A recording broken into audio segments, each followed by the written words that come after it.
subscribe.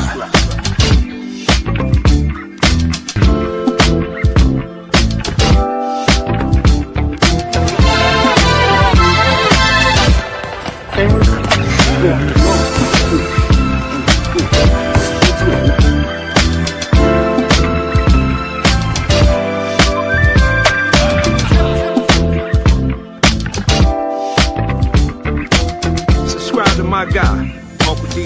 Tell him Big Bass sent you. Dennis Swilling. I'm an attorney here in Houston, Texas. An advocate for black men, largely because I am a black man. I'm a black father. I have black sons. Hey man, I do what I do. When we were young in Africa, we worshipped African Americans. We changed our names to African Americans. My friends in school were called Jim Brown, Black Moses. I was called Superfly. Okay. Yes. Blacks in Africa, the barbershop, we go to barbershop until blacks started wearing afro, and we stopped and we started wearing afro.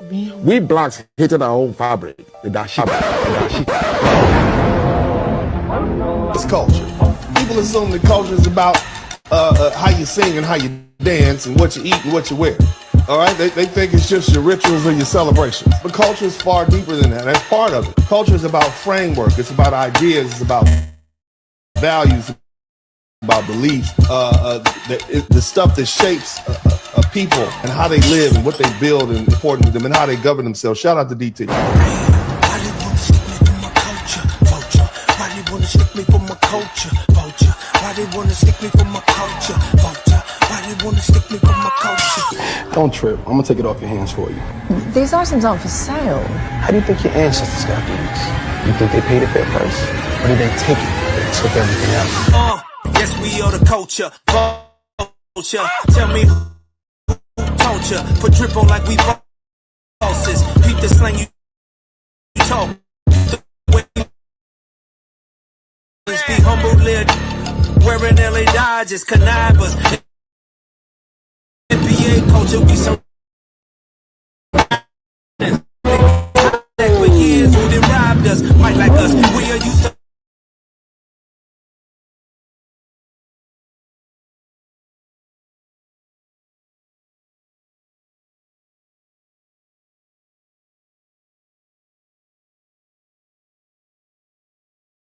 Why they wanna stick me for my culture, vulture? Why they wanna stick me for my culture, vulture? Why they wanna stick me for my culture, vulture? Why they wanna stick me for my culture? I'm from the ghetto metal, you don't know our culture. And this ain't about $1 when we rap, we are broken. Niggas rapping gave us voices again. We created choices again, prove like who the horses again. Y'all done flip the voices again, courses again. Same ones who told us do the talking, nigga. Get around them ghost folks, turn them to the sophist again. Tissue paper, wipe my ass with you. You an imitator just because you melanated. Be one of the biggest haters. Stickers for the paper, taking shortcuts. Elevator. We've been on the stairway of success, wished an elevator. Separators, talking tribal talk. They all denigrators. We reloaded, okay. FBA delineated. US ain't got no culture. They is all our shit. A bunch of hours. These aren't leaders. These are puppets and clowns that have been set up over the black community by the white community and have been made celebrities and usually say exactly what they know that the white man wants to hear. This nigga here? That nigga there. The realest we the culture. Was it for us who the taught you? We them eagles sitting next to vultures. So tell me who don't have a culture? We the realest, we the culture. Was it for us who the taught you? We them eagles sitting next to vultures. So tell me who don't have a culture? Why they wanna stick me for my culture, vulture? Why they wanna stick me for my culture, vulture? Why they wanna stick me for my culture, vulture? Why they wanna stick me for my culture? Me and Dennis teacher, he the chemist. I put music in it, educate, put out the informate. Call a violinist, we the bad guy. I'm from prison, he's a lawyer spitting. Don't get it confused, words a weapon, I'm a target hitter. YouTube, learning, discerning was entertaining. We doing the Lord's work. Don't like it then, middle finger. Not one of them little singers, no substance, gorilla slinging. Tap dancing for mass and them. Blizzard hit at different angles. Real man shit, masculine. That's the culture for you. Mad, we ain't marching for you. That's the vulture for you. Intelligence, relevance. Stood on business, telling them. We address the room, riding in on them elephants.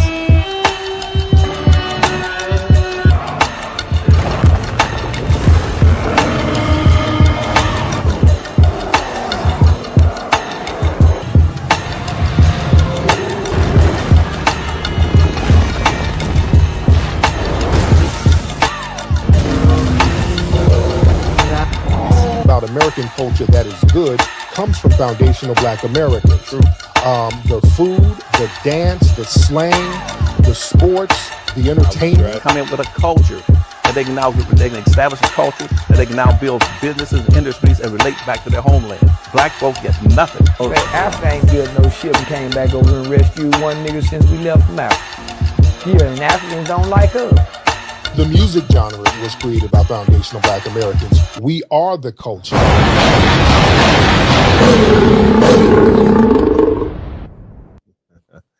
Yeah, man. What's up? What's up? What's up? Welcome, everybody. Welcome to the broadcast. Big up, big, super big, major shout out to Eddie B. Thank you for being the first person to contribute to the super chat. I think we got a Cash App 213. Shout out to the Cash App family, man. I ain't even got around to teaching nothing yet. No, I say don't send me nothing until you learn something, man. But big shout out, Robert Williams. Oh, I don't even want to say your whole name, but brother, big shout out to you too. Thank you for that, Robert. I appreciate you, man. Good looking out. Golly, you came through with the $100. I ain't got good yet. Look, what I say is, if you learn something, I should earn something, man. But I appreciate you guys, man. Thank you so much. Off rip. And big shout out to Big Bass Life. Somebody in the super chat is asking, or the Cash App is asking, who is that guy rapping? That is Big Bass Life. He is a regular over here. He does the music aspects. Y'all won't be bored to death listening to old Uncle D talking about these facts and so on and so forth. But I want to welcome everybody to the broadcast. Got to clean my little spectacles off here. I might need to get myself some bigger frames so I can start seeing with a little bit more detail. So I'm talking about Uncle D is starting to squint a little bit more now in these days, man. But big shout out to everybody who's in here. We got my lynch mob, my wrench mob is in here. But I want to give a big shout out to all the real MVPs up in here, man. Very little. All my membership. Shout out to who else we got up in there? Mr. 43TX. Let's see. All right. Charles Holman, thank you so much, brother. Praying for and Alicia, thank you so much. I appreciate you. And also Cynthia, thank you so much, baby girl. I appreciate you too. Yeah. My wrench mob, of course. Big shout out to the wrench mob. We got to go show some love to the wrench mob. The wrench mob is what keeps the chat room regulated. Y'all can go ahead and let them talk, though. I think I might try something maybe tonight, maybe tomorrow. I might just do membership only. Can comment. You know, I think that might be a good look. That might help drive up the membership. The goal is to try to get another 100 members soon, sometime in the near future. I think I deserve that. You guys probably don't know, but everything that you see, the stuff that you see or used to see is on membership. And the other stuff that you don't see anymore is on membership. So you got to become a member if you want to see it. So feel free to become a member. And if you are a member, membership is free. I think it's only $2.99. So it's a win either way. But either way, shout out to everybody. Look here, we're going to talk about pretty girl poverty. Yeah, that's right. Pretty girl poverty. What do I mean by that, man? Pretty girl poverty. Well, here's the thing. You know, as you guys see, we are entering into a whole new realm here. We got a different kind of economy being brewed. Donald Trump. Shout out to all the Trump supporters. Shout out.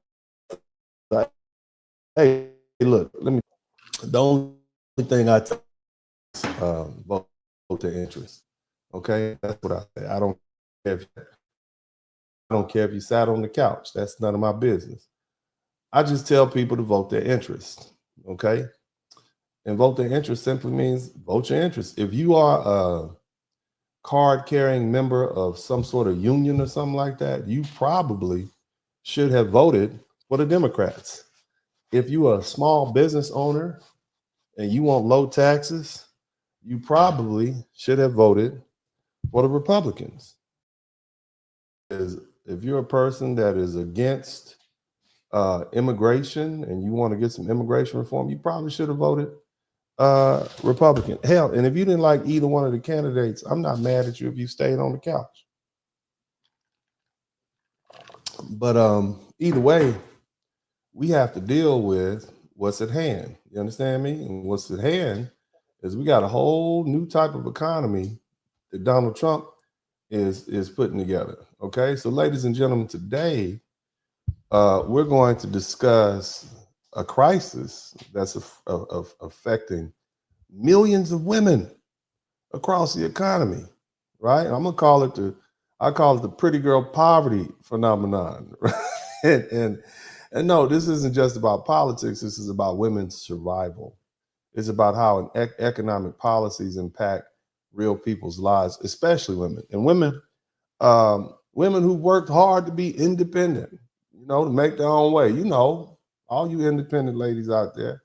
But now, you're being backed into a financial corner. So I need all the pretty girls. Well, all the pretty girls with the good weave, come on to the front. Come on up here. You got good weave and long lashes that you purchased. Come on, sis. Come on down. Come on down to the front. Don't be shy. All right, this message is for you. Okay, we're going to wait for a few minutes until you get yourself seated, get comfortable, because what I'm going to say is going to hit home. All right, we're living in a time where everything costs more and the government support is disappearing. Okay. And Trump's gold card visa. Have you guys been hearing about that? Let me let y'all see what DJ Trump, the hot boy Trump, is talking about out here. I want y'all to see what this man is plotting and planning. I just need you to hear it out of his mouth. Okay. I want you to see what Trump said, what he had said he was going to do. Listen to this. Commerce, then they'll make a proper investment on the EB-5, right? And we think Scott and I will design the EB-5 investment model. Shout out to Randy Harris. The best people together to do that. So this is joint. This is exactly the Trump administration. We all work together. We work it out to invest. And if we sell, just remember, 200. Now that is he is, I forget, this is Trump's first cabinet meeting. Shout out to Randy Harris. This is Trump's first cabinet meeting. As you see, sitting next to him is the Secretary of Defense. And I forget who this guy is. This is Secretary of Commerce, I believe. Now, they are talking about, this was today. This was on you today. Okay, this is not old. This is right now. Okay, we got these immigrants under control. Okay, now it's about to go down. All right, so I want you to hear how Trump responds to his Commerce Secretary when he suggests what he suggests. Not bad, but I just want you to hear. Y'all go ahead and keep listening. 200,000. There's a line for EB-5 of 250,000 right now. 200,000 of these gold green cards is $1 trillion to pay down our debt. And that's why the president is doing it, because we are going to balance this budget and we are going to pay off the debt under President Trump. Okay. Now, I just want you to hear what he said. He basically said, we have these gold cards. We're going to sell them for $5 million a piece. And we hope to sell 250,000. Shout out to Praying for Alicia. Thank you so much. And Allison Cooper. He said, we hope to sell them 5 million of them for $250,000. Somebody write 250,000 in the chat room. Now, I want you to look at Trump, and I want you to hear what he says when he jumps in. I'm gonna let him say it. Promise and make commitments to create a certain number of jobs here in the U.S. Because not all these people are going to be job builders. There'll be successful people, or there'll be people that were hired rich colleges, sort of like paying an athlete a bonus. Apple or one of the companies will go out and they'll spend they'll buy 5 of them, and they're going to get 5 people. Look, he said a company can come in and buy 5 of them. In other words, 5. Now, the gold card is basically a visa. It's like, have you ever heard the green card? Okay, heck with the line. We're going to try to sell 250,000 people willing to pay $5 million just to be a resident of the United States. Look at the value that we're placing on just being a resident of the United States. He said 250,000 people paying $5 million a piece. He said a company might come in and buy 5 of them. So now you got your top grade workers, and they got their gold card, so you can bring them in, right? So I just want you to understand what we're doing. Not 250,000, 5 million for the gold card, 250,000 people. That's what the Secretary of Commerce said. Now listen to what Trump says.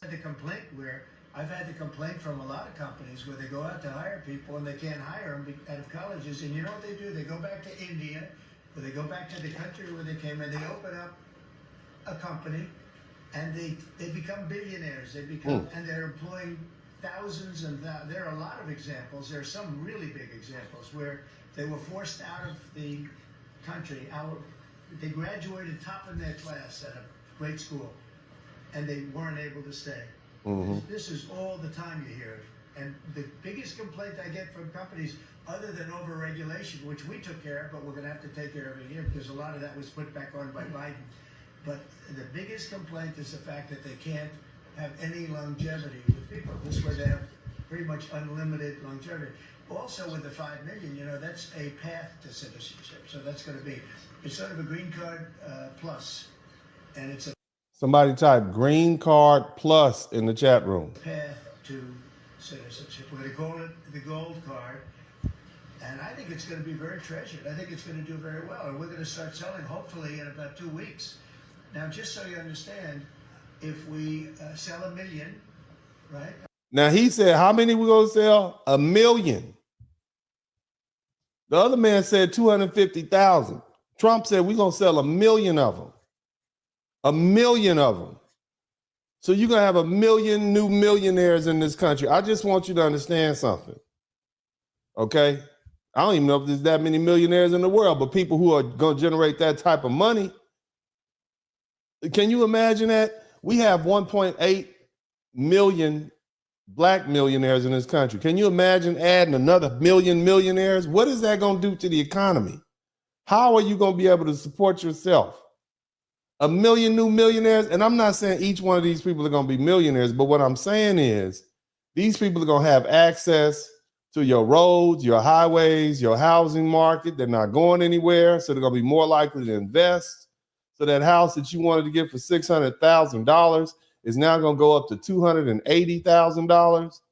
You understand what I'm saying? Now, he just said 1 million.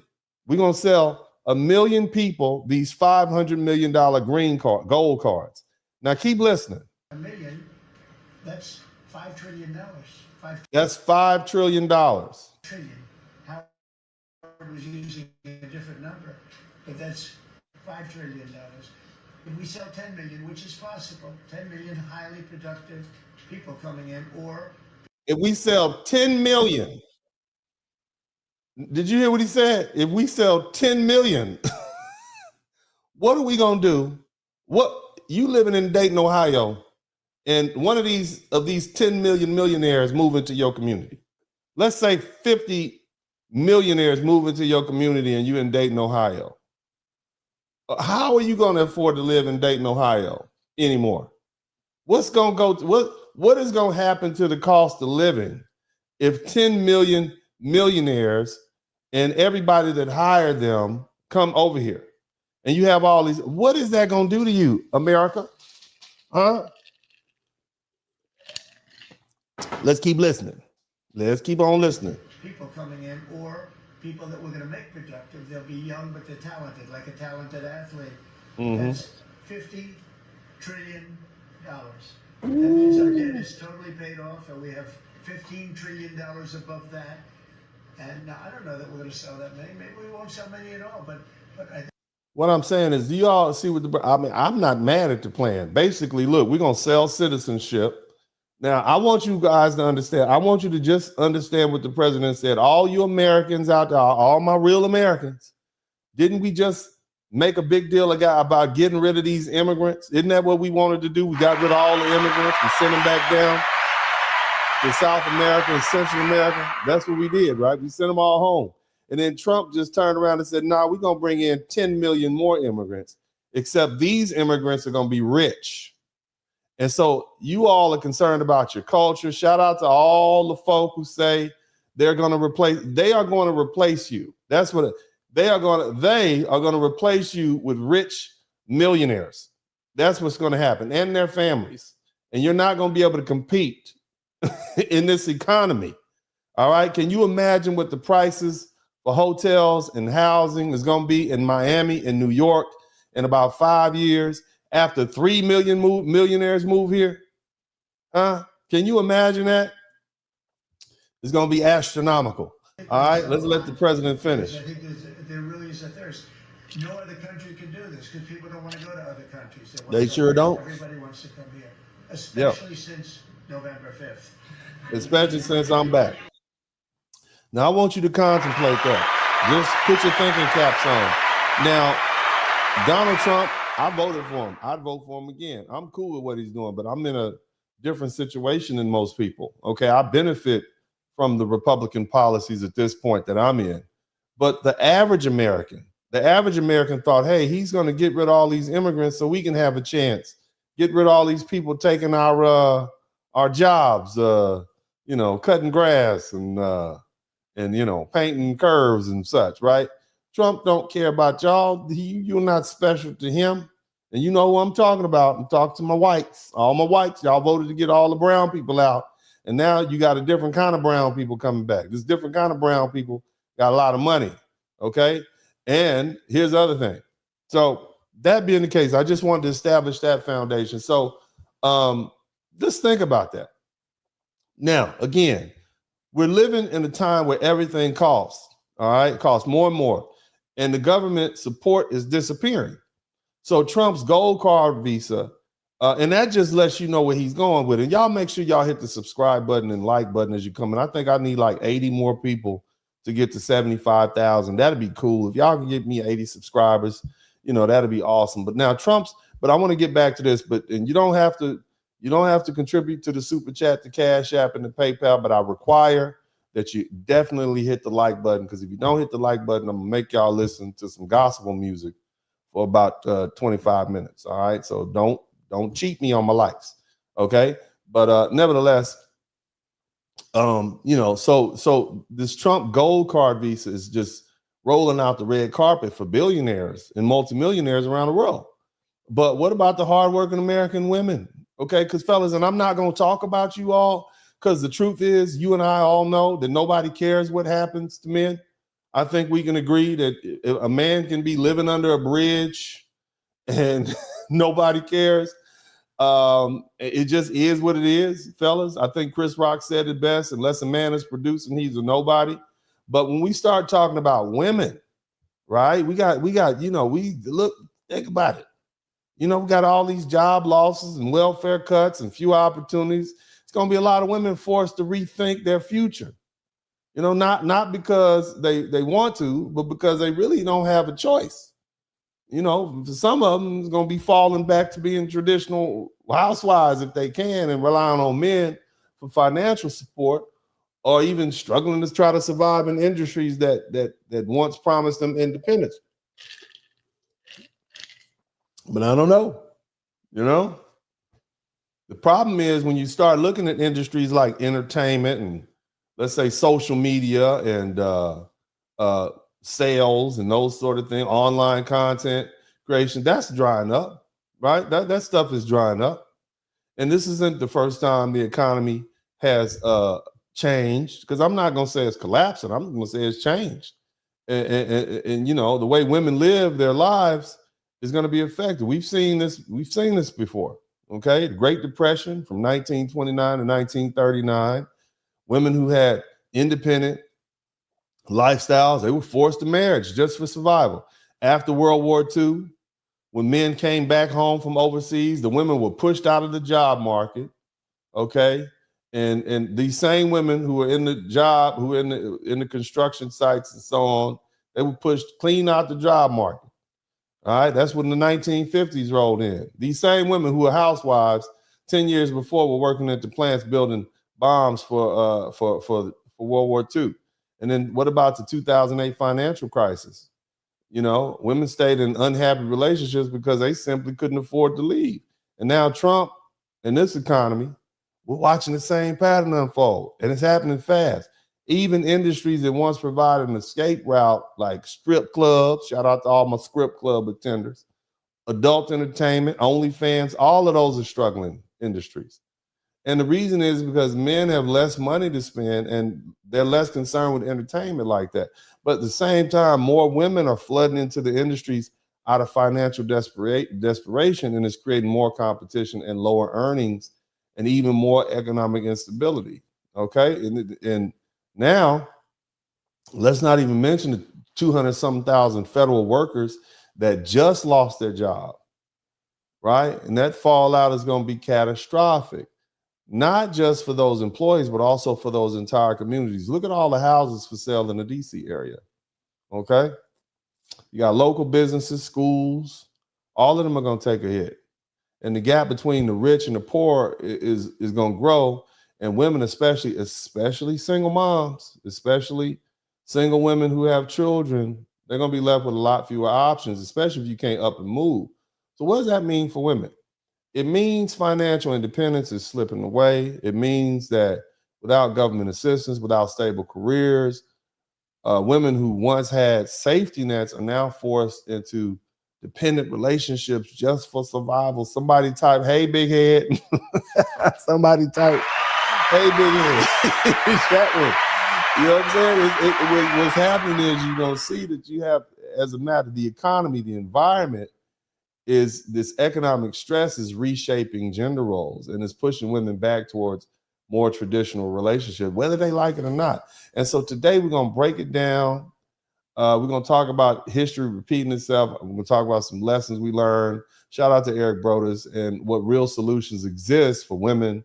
And because this isn't just about today's economy, it's about the future financial independence for women in America. And look, I'm just happy you're here. I'm happy y'all want to entertain this.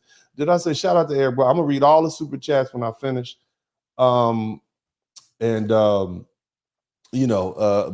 to go ahead and get through this. Now, of course, I have some footage that I'd like to share with you all. I want all of you all to come up close. I want y'all to look at this footage. And it's sad. It's so sad. And I don't want y'all to do no laughing. I don't want no laughing and nobody, okay? We're not here to laugh at people, okay? That's not what we do in our channel. We don't laugh at people because sad things are happening to them. We don't do that. That's not what we do here, okay? So y'all keep that in mind, okay? We're going to keep that in mind. Praise God. All right, now that being the case, I'm going to go ahead and commence with the commencing. All right, let's see what people got to say. Praise God. Hallelujah. Hi, my turn. Well, this is really embarrassing. What's and embarrassing, I know I baby? posted as a joke the other night about Tell us what wanting to happened. have $1 million by the time I turn 30. $1 million. And I said that I'm 29 and I turned 30 in May. You was going to get $1 million in a year? But I just found out that the place that I work is likely going out of business at the end of this month. Okay. And how you gonna get that $1 million? I will likely be without a job. Oh, well, you ain't gonna get that $1 million. And have, just like everybody else, I have bills, I have debt, I have a son. Yes. Oh, you a baby mama. Oh, hold on a minute. Did you say you got a son? You got a son, baby. You ain't got no job. You got a son. What you gonna do? You out there crying on the internet. You need to go get you a job if you ain't got no job. Go ahead. Let's finish seeing what you're saying. Go ahead. I could really just use like a distraction or no, you need a job. Words you of need encouragement. Where's your baby daddy at? Because I have never, not once in my life, been in a position where I'm gonna have to choose. Oh no! Which Praise bills God. get paid? Oh no! You got to do. Oh, that you got to pick and choose. You ever had to pay that light bill and tell them to put that gas bill on extension? That's what she got to do. Bless your heart. Somebody type "bless your heart" in the chat room. So that we don't end up homeless. Y'all gonna be. Oh no! You and the baby. Where's the baby daddy at? Somebody type "where's your baby daddy?" Somebody type "where's your baby daddy at?" Where's your baby daddy at? For not being in a better financial situation. Where's your baby daddy? And not asking for anything from anyone. You need to ask your baby daddy. You need to ask your baby daddy to take that baby for a little while till you get yourself together. But go ahead. Some advice or you need a job. Some need a job. Tips on what I can do. I've already been interviewed. Now, baby, don't be talking about tips. There's too many black men up in here that might want to give you a tip or two. You need to get you a job. That's what you need to do. Okay, you need to get you a job. All these internet tips are not going to help. You need to send that baby to go be with his daddy till you get yourself together. He can go over there with their new girlfriend and you can get yourself together. You don't need no tips. That's probably what got you in trouble in the first place. Leave all them tips alone. Okay, the tips stuff. You leave them tips alone. You need to focus on getting your job. But go ahead and finish. At several different places because I knew that there was a possibility this might happen. Oh, so you knew you were gonna I've get fired. had some interviews, and some of them were like months ago, and I've never heard anything back. They ain't care about it. Some I've, they've kept me updated on where they are, You get to the get your interview nose process, together. and they're still running their your budget nose numbers, together. and it seems like everybody is being really I can't. cautious You with hiring snorting right too now. much. You snorting too much for me now, baby. All that's distracting. I can't focus on you. Okay, you keep doing that. Yeah, which I understand. It's a tumultuous situation. I just don't know. You got the little side chin. You might need to hit the gym too. I'm just gonna say, baby, you might need to hit the gym. You got the little side meat right there. I'm just saying, you need to go and send that baby to be with daddy. You get yourself together, leave them tips alone. Okay, let's be talking about tips at a bar where you working, your extra job. But that's what you need to do. And you might need to hit that gym a little bit, a little exercise, a little cardio, make you feel good, get the endorphins up. Praise God. Go ahead. You got a cute little round face, though. I'm truly just embarrassed that I'm not in a better situation. And it makes me feel irresponsible. Yeah, but when I had my son, I didn't know that this was going to happen. You didn't feel irresponsible when you I ain't gonna say nothing, but go ahead. What's your son? I never dreamed that this would happen to me. And I took this current job because it was making a lot more money than my last job. And I never dreamed that they would offer me that much money knowing that they didn't have enough. Oh, they lied to you. Praise God. We gonna let you go on cash here. Flow to support my salary, so they just let alone hired everybody you. else that works at the company. They hired you and then didn't. Okay, just let you go. Let's get somebody else in there. I know. Be angry with yourself. The violins once again to perform a concerto to make the American citizen and the general public so angry and pissed off and upset at Elon and Doge for actually doing their job. Do you not understand that we have federal agencies that are supposed to be there to detect and remove waste, fraud, and abuse? But now that it's actually being done, Democrats and the Uniparty. She ain't lost her job. That's why she talking so reckless to these people. These people have lost their job. That's what we got. The waste, fraud, and abuse. Elon up in there to do. Y'all just waste, fraud, and abuse. That's what it is. She talking stuff. Go ahead, it's baby. A real thing. Are going, no. We don't want to do that. Well, why do you have a federal agency set up for it? Laundromat, wash, rinse, repeat. Christina Dry was on a recent segment, 60-minute segment. Yeah, baby. I'm gonna let you. You taking a little too long to land that plane. Let's go and get somebody else up in here. Let's get somebody. Thousands of federal workers terminated this weekend. No. Am I surprised? No. I was working for a federal health agency, so once RFK Jr. was confirmed last week, and they started almost immediately with the CDC and firing 1,300 probationary workers on Friday. I knew that my time was coming very shortly after, and I got so you knew you was gonna get fired. But go ahead, let's see you talk, baby. My email on Saturday was from an email I've never seen before. It was something like important HR notification. That's how you know. That's how you know. I've never seen before. It didn't come from one of my managers or direct supervisors. I haven't heard from anybody superior to me. I just got that email letting me know I was terminated for performance. You was fired. Okay. I want you, maybe you don't remember, but Donald Trump had a show called The Apprentice. Okay. And I maybe watched a little bit of it. I was, not really watching too much TV at that time, but you were fired, not terminated. You were fired, baby. He likes to say that word. Everybody in the chat room, type fired in the chat room so she'll know. And I just want you to know that people don't really feel sorry for federal workers who get fired. They just don't care. But you pretty though. You're a pretty girl. Why don't you get your man? The email said something along the lines of the agency does not see my current skills and abilities as fit for continued employment, and therefore they're terminating my employment. You had a little hookup job. That's what they said. Your job was a hookup. But that's okay. And this is the same email that thousands and thousands and thousands of people got. It doesn't actually reflect my abilities or any. You said don't reflect your ability. Well, apparently Elon Musk thinks that it does reflect your ability, baby. But that's go ahead, keep telling us. Was laid off via this email. They're using the same cookie cutter template because when you're on the probationary period, which I am, as well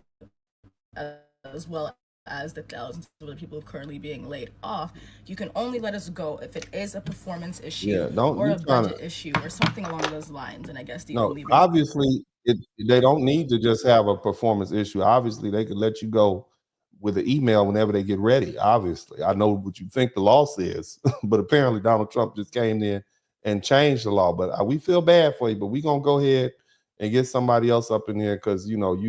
So I'm goddamn 33 years old, goddamn out here in Atlanta, Georgia, man. Then lost my job. I just moved back with my folks to save some money. Now I'm there. Then I can't, no, brother. Hold on a minute. Hold on. You can't be 33 years old talking like that, like a baby with a pacifier in his mouth. Goddamn, you can't be that goddamn old. Well, all my Atlanta people, I need y'all to interpret what the hell this young man is saying. I don't speak Atlantaese. Okay, all my Atlanta people, come to the front of the room. I need y'all to tell me what the hell he is saying. 33, he damn near 40, and he still speak like that. He speak like a baby. Shout out to all the mumble rapper generation. Go ahead. I lost my job. I'm back at square one. Nigga, how we get here? You got there because you probably. Shout out to JT. This is too easy. Come on, brother. Go ahead. Get it out. Man, I'm back in the streets with it now again, man. I'm doing dope. You lost your job because your pronunciation is not as well as it should be, sir. That's why you lost your job. That's why you lost your job. You sound like a baby. Okay, you sound like a baby from Decatur. Okay, and this how you've been talking. You can't talk like that, shouty. You can't talk like that. Keep I can't even do no illegal business and everything. I be straight legit, but I ain't been double down and mess up like that, Jet. Like, come on. Yeah. Already hide and lost the goddamn job with some fluke shit. I'm talking about from step 1 to step 4, they out the door, like no warnings or no nothing. Like, bro, I ain't know. I was like, bro, I ain't did nothing wrong. You clearly did do something wrong. You lost your job like that. Shit. Come on in, them folks ain't listen. None on my song. Yeah. You hear me? I'm trying to tell. He don't even care. He don't care about losing his job. He don't care. That little white girl earlier, she care. He don't care about losing his job. I'm finna be a third person view lesson, like, boy, what goes on and how you got to keep it going on. You feel what I'm saying? Especially when shit go wrong, got down, take off left when you're right. You know what I'm saying? Yeah. Like, you can't. Hey, it sounds like he describing what happened up to the basketball court when he was going for the free throw. Like, that down, went up there, man, shot down. I came back around, and then came back, and man, I was like, she. And I went back in, I dribbled, went through the leg, round back, came up, hoop, alley, bam. He packed it down again. That's what it sounds. You don't sound like you talking about how you lost your job. You sound to me like you don't really care. Okay, that's what it sounds like to me. You're not concerned. Let's go.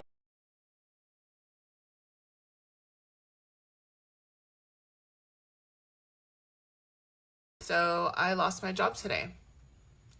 Very unexpectedly, I logged on to work this morning after being off for a week and out of town with my daughter for a dance competition. Totally expecting that meeting to be kind of a catch-up session with my boss.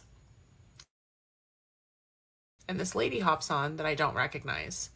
Now, we just hired somebody, and I believe today's her first day. And so I naively, for a moment, thought, the new girl. This must be the new girl, because she was going to be part of our team. She the one that fired your butt. Manager as me. So I thought, no, maybe this is a formal introduction or... what have you. Yeah, whatever. And lo and behold, the new person that was on the call was actually HR. On the phone. My boss was a little late. Oh, you were late too? Somebody type HR on the phone in the chat room. HR was visibly disturbed. I could tell she was really uncomfortable. And what'd they do?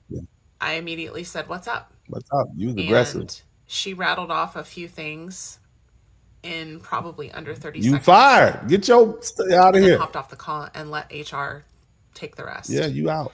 You gotta go. Now I've been in leadership in the past. I've been a boss. I know the deal. So you know the deal. I'm glad you know. Just get your stuff, get on out of there, get your little pictures, get the gum and all your little extra pencils and all your little stuff. Get on up out of here, baby. Get on. I'm not totally surprised by how the call went. What I'm super surprised about is their reasoning for letting me go. What was the reason? So Donald supposedly Trump? my performance hasn't been up to par. Oh. But interestingly enough, I had an annual review 2 months ago. Nobody care about that. And despite not getting a very big raise, I did get a very good review. Nobody care about the government. Don't, girl, do you not know this is Donald Trump's America right about now, girl? You ain't a review. You gotta go. Rated me higher in every just get your category man. than I rated myself. That was just 2 months ago. Get your little man, help you get your teeth fixed and everything. Get them little gaps together. Go on, get your man, baby. Get that gym. So I'm super confused. I'm not. You got fired. That's not. I got most of my crying out earlier. But it might happen again on this video. Don't worry about it. Let's get somebody else. I don't want to hear you no more. These federal job layoffs have me asking this one major question. Okay, so all these probationary employees have been let go. I think I've seen a number of like upwards of 200,000 people. Specifically, I've also seen that apparently 200,000 people laid off right now. 200,000. Somebody type 200,000 in the chat room. There have been some layoffs in the IRS during. Praise God. We ain't worried about the IRS getting laid off. Tax season, during peak tax season at that. So what? So I'm just curious about like who's going to do these jobs now. We don't want nobody to do the taxes. Additionally, why was you asking too many darn doggone questions, ma'am? We don't want the IRS to do nothing. We want the IRS to go away. If anything, the option to choose that they had like unsatisfactory performance reviews, or they were let go because of performance. Why is that the choice that you chose? Especially, why do we care? Why do you think that we care that the IRS employees got laid off? Why do you think we even care? Okay, now see this. I'm trying to keep this family friendly. Okay, but whenever I hear the IRS, you might as well call me some horrible names to my face. And I don't like the IRS. Okay, I didn't know who FICA was. I'm like, who is this mother named FICA? I forgot my first shit. That doggone FICA. Okay, you just robbing me out there. Go ahead. When these people have documentation of the fact that they've had wonderful performance reviews. Yeah, I'm asking these questions because I'm just curious about how any of this is legal in the grand scheme. It's legal. If you say that somebody has been let go because of performance, do you have to then notate what the reasoning was? Does that impact them being able to get unemployed? Do y'all have to notate why y'all audit us? Huh? Do you have to notate that? Got my blood pressure running up. Go ahead, little girl. Keep talking. Keep on talking. I'm gonna have to get her out of here. I can't deal with her no more. She ran my blood pressure up. How dare you? Don't you ever come into my broadcast defending the IRS? Who do you think you are? And to all you government workers, I want to let you know, I want you to read my shirt, government workers. I want you to read it. Your feeling. Now, you ain't got to look. If you're going to vote for Trump, you ain't got to be like this dude, man. Shout out to Black Men Swim. Well, you ain't got to be all rubbing it in like that. That's going to make people not like you. Shout out to Black Men Swimming. Keep going. I want you to read it, government workers. You see what it says? Your feeling. You see what it says, government workers? But just so you know, people do not care. All you federal workers who are getting laid off, people really don't care that you're getting laid off from the IRS. We don't like the IRS. You get to ask us questions and we can't ask you questions. And now the minute we start asking you questions and you getting fired from your job, then it's a problem. We don't like the IRS. You up here crying. Crying. Tell them, brother. You have to actually write down what you've done. They lazy. During the week. Everybody know them federal employees lazy. Those of us who are electricians, plumbers, HVAC, brake masons, we do that every day. When we get an injury, we have to go to a job. That's right, brother. Shout out to all the brick masons, plumbers, electricians, all my blue collar brothers. Let me know if you get one of them Hey Big Head texts from one of these ladies. Y'all make sure y'all screenshot it and email it to me so we can post it up. You get a Hey Big Head text message, I want y'all to send it to me. Especially in remodeling. You advertise. Let me get you out of here. Let's get somebody else up here. Going to lie and call out on your job just to go out with your boyfriend. Make sure when you go out, you go far away from your job.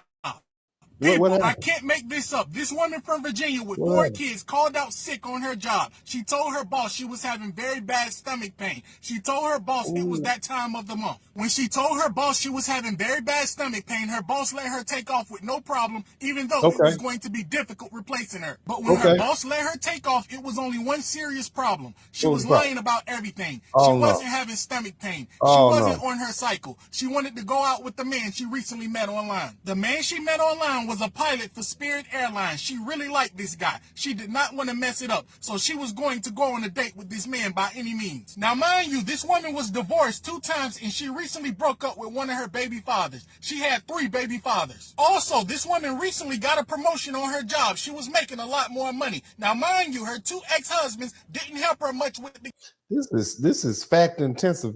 Get to the point, brother. Get to the point. They didn't have much money. They was in and out of prison. Also, 2 of her baby fathers she had on child support, but they didn't pay every month. They wasn't dependable. So it's safe to say this woman's job was very important to her children. Also, she didn't get government assistance. She made too much. Somebody tell it in the chat room. Don't tell him nothing. Don't ever tell him any. Whoever his friends are, don't tell him a doggone. He gonna tell it to the internet. Don't tell him nothing. Money, but this woman's life would turn upside down when she lied and called out for work. You won't believe what happened to her. So when this woman called her boss and told him she was very sick and she was having stomach cramps, and she was considering going to the hospital, she was lying. She really wanted to go out to Longhorn Steakhouse with this pilot. So when this woman went out with this guy, they decided to go to Longhorn Steakhouse. It was 30 minutes from her house. When they walked in Longhorn You telling me what are you telling me, brother? Steakhouse, everything was going fine. But it was only one serious problem when she walked into Longhorn Steakhouse. Her boss was at Longhorn Steakhouse, and he seen her, and he was Your boss said, so you got fired. Let's go ahead. She was looking very nice in high heels, and he didn't understand. She said she was sick. While they was all in Longhorn Steakhouse, her boss texted her. She didn't lose her job. She didn't lose her job. Let's get you out of here, bro. That's too much information. Now, get on I'm out of here. piss some people off for real. Oh, Lord, your voice. This is my opinion. What is your opinion? But to me, my opinion is real to me, girl. or whatever you might say. But I'm going to say this right here. Y'all folks still getting on the internet, still getting on Instagram, Facebook, Threads, whatever we got, talking about 50-50. Oh, Lord. I just seen a post where a woman said, I wouldn't do no 50-50 with a man. I ain't going to even do 80-20. I'm more of a 15-20 type woman, 15-90 type woman. I'm this, I'm that. And then they got on here talking about Meg Thee Stallion. Meg Thee Stallion said she wouldn't do no 50-50 with a man. First of all, you ain't Meg Thee Stallion. They sure ain't. You broke to the broke stallion. Oh, Lord. Oh, Lord. Meg Thee Stallion can say that she gonna be with a millionaire man and that she gonna be with a rich man. First of all, Meg Thee Stallion, fine. Go ahead. Stallion already got a motherfucking bag. Now, you got to watch your language. Okay, we ain't gonna be dropping them MFs in my family-friendly broadcast. Now, you were doing fine. Okay, you was doing fine the whole time. And then you came in here and dropped that, and you just went straight to the MF. You didn't warm up with the ASS or the SHIT, or you didn't even give me a good warning. You just dropped straight to the MF. You can't do that. Now, I'm going to have to let you go because you look too country for me anyway. It's hard to keep up. Let's go to somebody else. Go ahead. Let me take you on Hold on a minute. You came straight out with the N-word. What are y'all doing to my broadcast? Are you kidding me? She just came out the box with the straight N-word. Did she hit it with the ER at the end? Control your mouth, young lady. Control your mouth. Pay a fucking bill. Damn, hold on a minute. Family friendly. Family friendly. Bill. Pay a goddamn bill. Shit.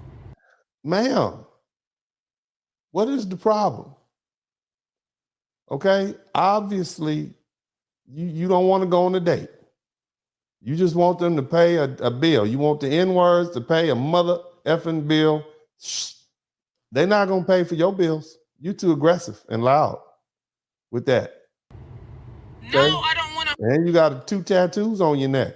fucking go to That's Miami. too many. They just increased my health insurance, bitch. Call Kaiser and put your fucking card down. Ain't nobody gonna pay your bills. Okay. Please. Broke women are hard to love, man.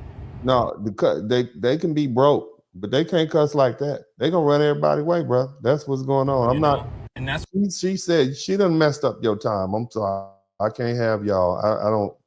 I can't have you in here. You done already. I was too much. Any company, when the company is overspending and is in debt, they have to slash costs. So this is where I can already tell you. I know this type of person. She knows everything. She the type that knows all the answers and messes up the curve in the test.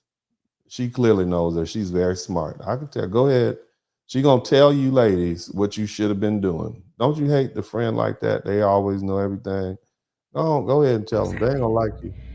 I am really confused at why we as Americans don't understand that's what's happening with the federal government and the thousands of people who are losing their jobs with the federal government. No one likes layoffs, but we are talking about the same employees that they beg to come back to work after the C word, and you absolutely refused. You didn't want to come back to work. You wanted to protest about coming back to work. You wanted to talk about how unfair it was to go back. This is how she break up with people. Like, you ever have to borrow some money from somebody after they gave you some advice years in the past and whatever didn't work out, and and then you got to come back there. This is the last person you want to ask for money. This is clearly her. This is the person to give you a whole lecture, okay, about what you did and how you didn't follow their advice, and they told you this was going to happen. And you went on ahead and did what you wanted to do anyway. And now here you are in her space asking her for money. This is who this is right here. Look at her eyes. You can tell. She's been waiting to give this. She's laid up and waited and thought. She set up a meeting with you, okay, to look you in the face and tell. And then they ain't going to give you the money. They're not going to give you the money. Okay, then they just gonna say you should listen next time. Look at it. She kept her job. You can see she got her job. The office when the government's paying millions of dollars a year for that. We are literally spending. I want to say 21. We spent $2.4 billion for immigrants. 2022 we spent 3.4. 23 we spent over $10 billion on immigrants. Last year, it did drop to just under $5 billion on illegal immigrants. You guys don't want to come back to work. Now, are you going to loan me the money? Look, you know what? I got to go. Don't even worry about it. Don't even worry about it. Don't even worry about it. I'm gone. Bye. I lost my job. Like, literally earlier today, I made a video of me making a coffee at work. And today I lost my job. Little did I know. I walked into work today like, oh, today's gonna be such a good day. I can feel it. And not. It obviously was not a good day, and you too happy to have lost your job. Okay, go ahead. Let's hear you talk. Maybe it is a good day. Like, I'm an entrepreneur at heart, and I truly just like thinking about jobs having so much control over your life. If you're able to pay your bills, if you're able to. What you mean control over your life? You want the money, right? I mean, how you gonna get your money if you don't have a job? What you mean control? I mean, I'm just saying. If you have children, your children being able to eat is honestly unfathomable. And like, honestly, like you got kids too. You got kids. There's 3 baby mamas so far. Somebody typed 3 baby mamas in the chat. It's so crazy because I was talking to my friend yesterday, and I was like, I just feel like I'm not showing the type of like humility that these people want to see. Don't nobody we wouldn't even know unless you got on the internet to tell us.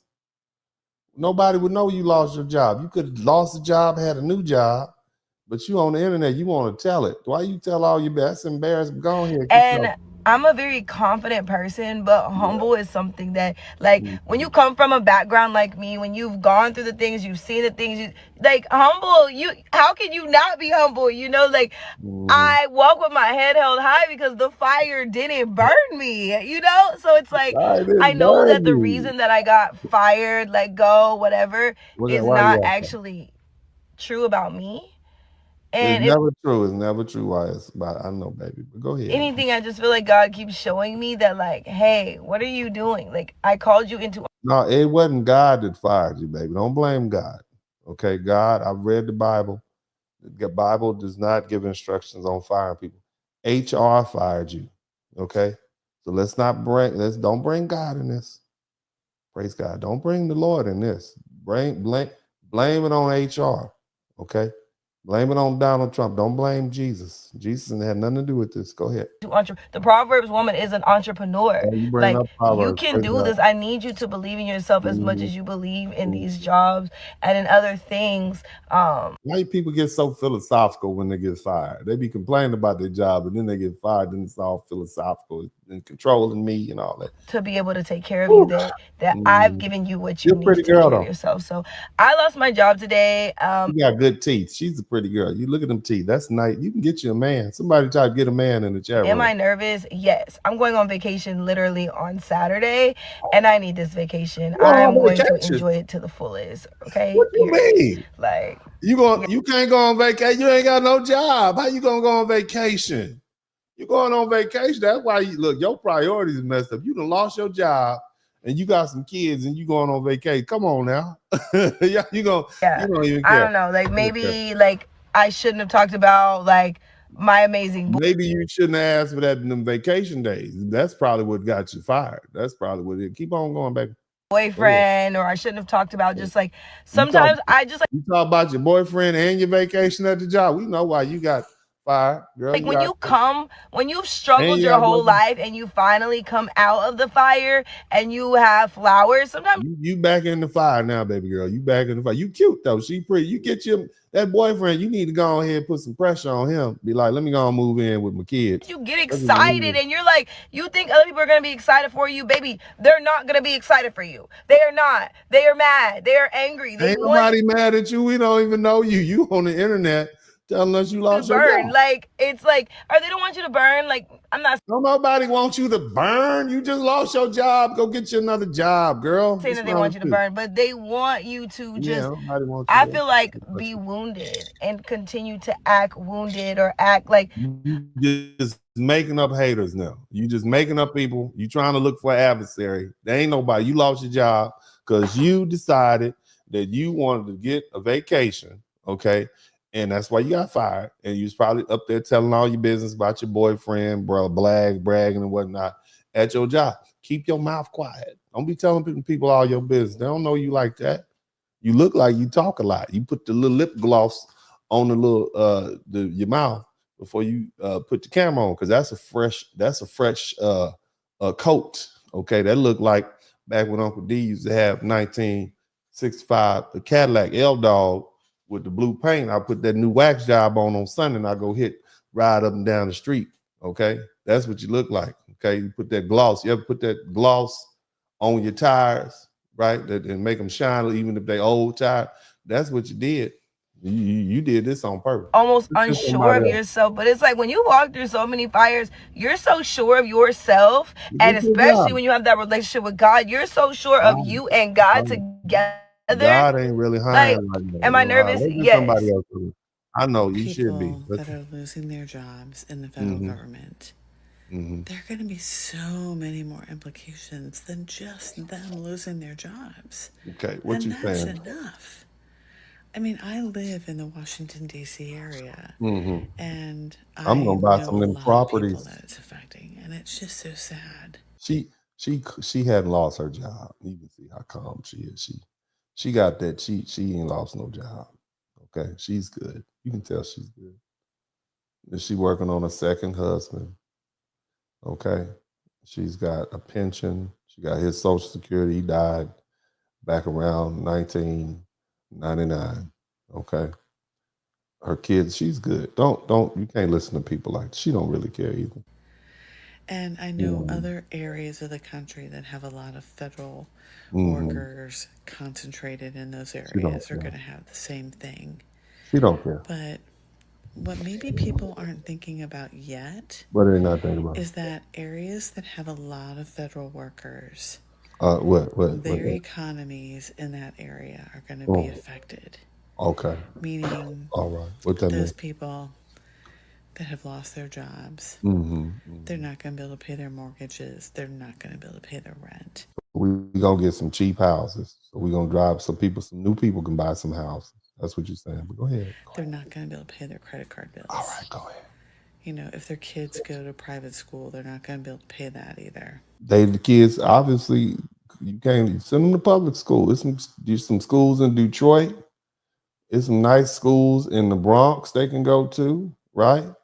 I'm sure some great public schools in where else is some good in South Side Chicago that they can go to. You can send them kids. Them kids don't need to go to that public school.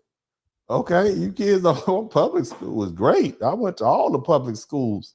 I'm from I'm from the ghetto. My high school was on Martin Luther King Boulevard. My high school was on Martin Luther King Boulevard in South Central LA. Okay, and I turned out kind of okay. You know what I'm saying? I'm talking about. So let them kids go to public school. You can go right from that little private Catholic school, get on over there to that public school, and you're gonna learn a whole lot of new letters. Ain't gonna be no nuns there, but you're gonna get hit. You're gonna get hit. Go ahead, ma'am. Go ahead. So what's going to happen? They gonna fight. Them kids gonna be fighting at them schools. Go ahead. And so, you know, that's going to affect the whole real estate market. Oh, she worried about herself. You hear me? She's one of these people that like, who's gonna pick out fruit? This is one it's gonna affect the real estate market. So my house it was appraised 1.2 million, but because we're now in a market saturated with some homes up for sale, it's gonna drop all the way down like 890,000. Oh my God, she worried about herself. Don't y'all believe her? People are gonna start moving out. They are too. They're gonna take their kids. People aren't going to be able to buy things on Amazon. Oh my God, they can't. My stock in Amazon's gonna drop because they can't buy stock. Get up! Shout out to Penny for it. Shop at Whole Foods. Baby, you talking about? You hear what she talking? She talking about Amazon, Whole Foods, and private school. It's people sitting in their car crying about to eat some cheese sandwiches at the house. Billionaires out there. If you get she said billionaire because you probably a millionaire. That's why. Don't be lying to us, Betty. Somebody type Miss Betty in the chat room. Able to go out to restaurants. Oh my God, they can't go out to restaurants. It's going to affect the economy in that way. You don't care about y'all.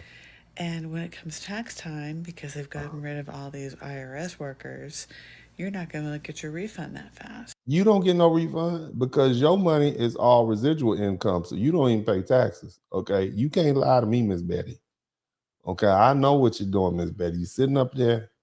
Okay, you at the end of the day, you just pontificate. You don't have anything else to do. Okay, your children went to private school. Okay, you don't know. You're talking to like this. You don't concern for anybody. You just talking, Miss Betty. And if they're cutting all these other people from different services, whether it's the Social Security area or Medicaid, whatever, if you get services from those areas, you might not be able to get a hold of people as easily. You might not have been able to get a hold of them as easily. Miss Betty is not trying to be inconvenient. Miss Betty, let me go ahead. You need to go on back, take your nap. Let's get Miss Betty up out. Let's get somebody in here with some real issues. Praise God. Go ahead, Miss Betty. Go on. I am a little bit triggered. Let me tell you why. All right, so in What's this wrong, video, baby? the girl was like, if you have a 2-income household, you should not be struggling. Somebody in your household does not know how to manage money. Probably Then I looked at the comments, and the comments was like, oh, people living beyond their means, what I'm saying? People having too many kids that they can't afford. Why did that strike a nerve with you? Did your husband tell you don't live within your means, baby? How many kids you got? I'm just asking because it looked like if you responded to the video, somebody done struck a nerve with you. Okay, I'm just saying. Somebody type that nerve in the chat room. Y'all know I got 3 kids, right? That's what it is. So that's why I'm a little bit. That's why your nerve is I struck. feel like me and my husband make good money, and I feel like we do not live like above our means. Like we have 3 daughters, we have a home, we have 1 vehicle. Y'all got 1 vehicle. When I tell you, I feel like we did everything right, and nothing could have prepared me for what the economy became after 2020. I'm a nurse, so 2020 was like a really shaky year. You spending too much money. That's what it is, and people put that on the internet, and that hit that nerve. And your husband be telling you the same thing. We need to tighten our belts. I'm working too hard. Got all these kids. Okay, we need to say that. We ain't got but one car. We trying to get another car. I can't get another car, girl. You out there doing too much. Okay, you're doing too much Amazon shopping. You need to get like Miss Betty. You need to have a conversation with Miss Betty about it saving. Okay, that's what it seemed like. Go ahead. Like I was teaching, and then I went back to bedside, and then I did travel contracts just to get the bag. So you was traveling, and you were a travel nurse. But even still, all right, then travel nurse, making the most money you've ever made. Like there are just things that cost money now that we never had to account for in the past. Like daycare prices went up astronomically. That's because you got all them kids. You got all them kids. You done fell out with your mama, and she don't want to watch them kids for you for free.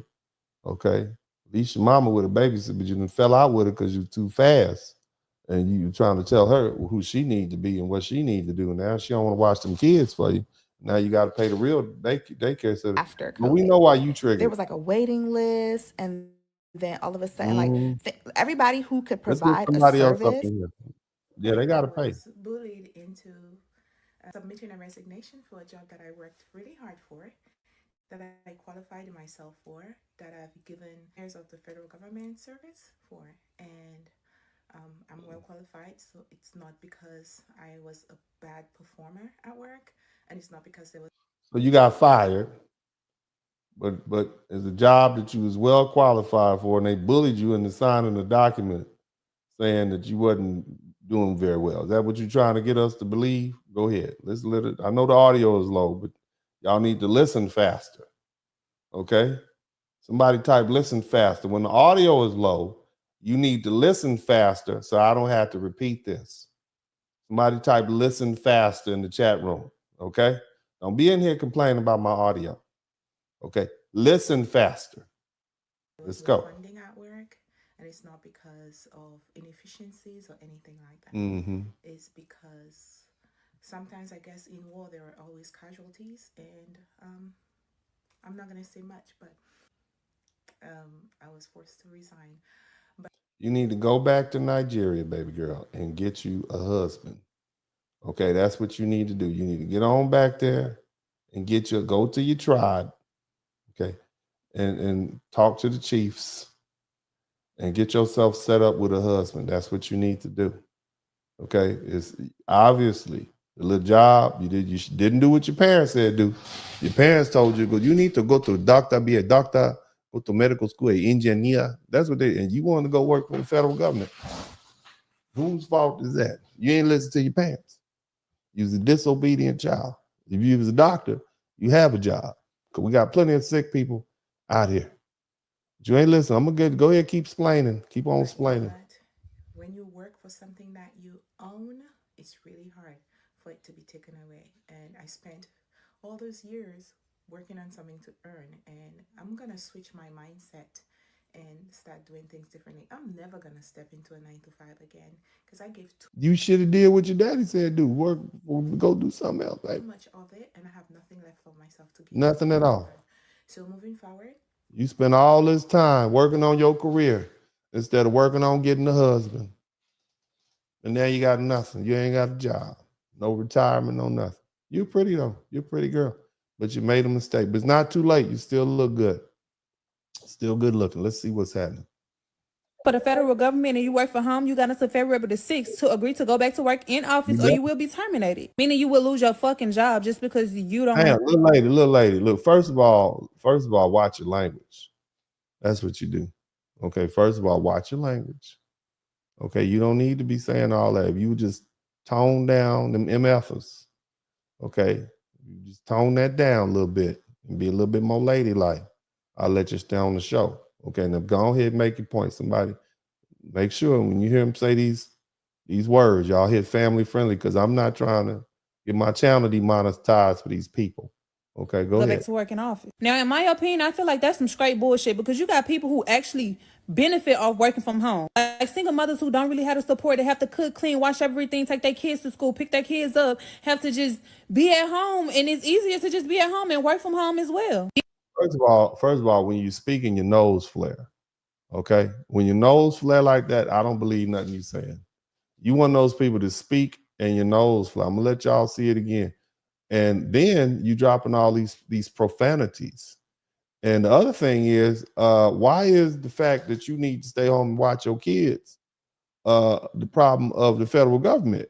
Okay, why is that the federal government's problem? We, the taxpayers, need you to be at your job to answer that phone call when we trying to call and get our Social Security situation taken care of.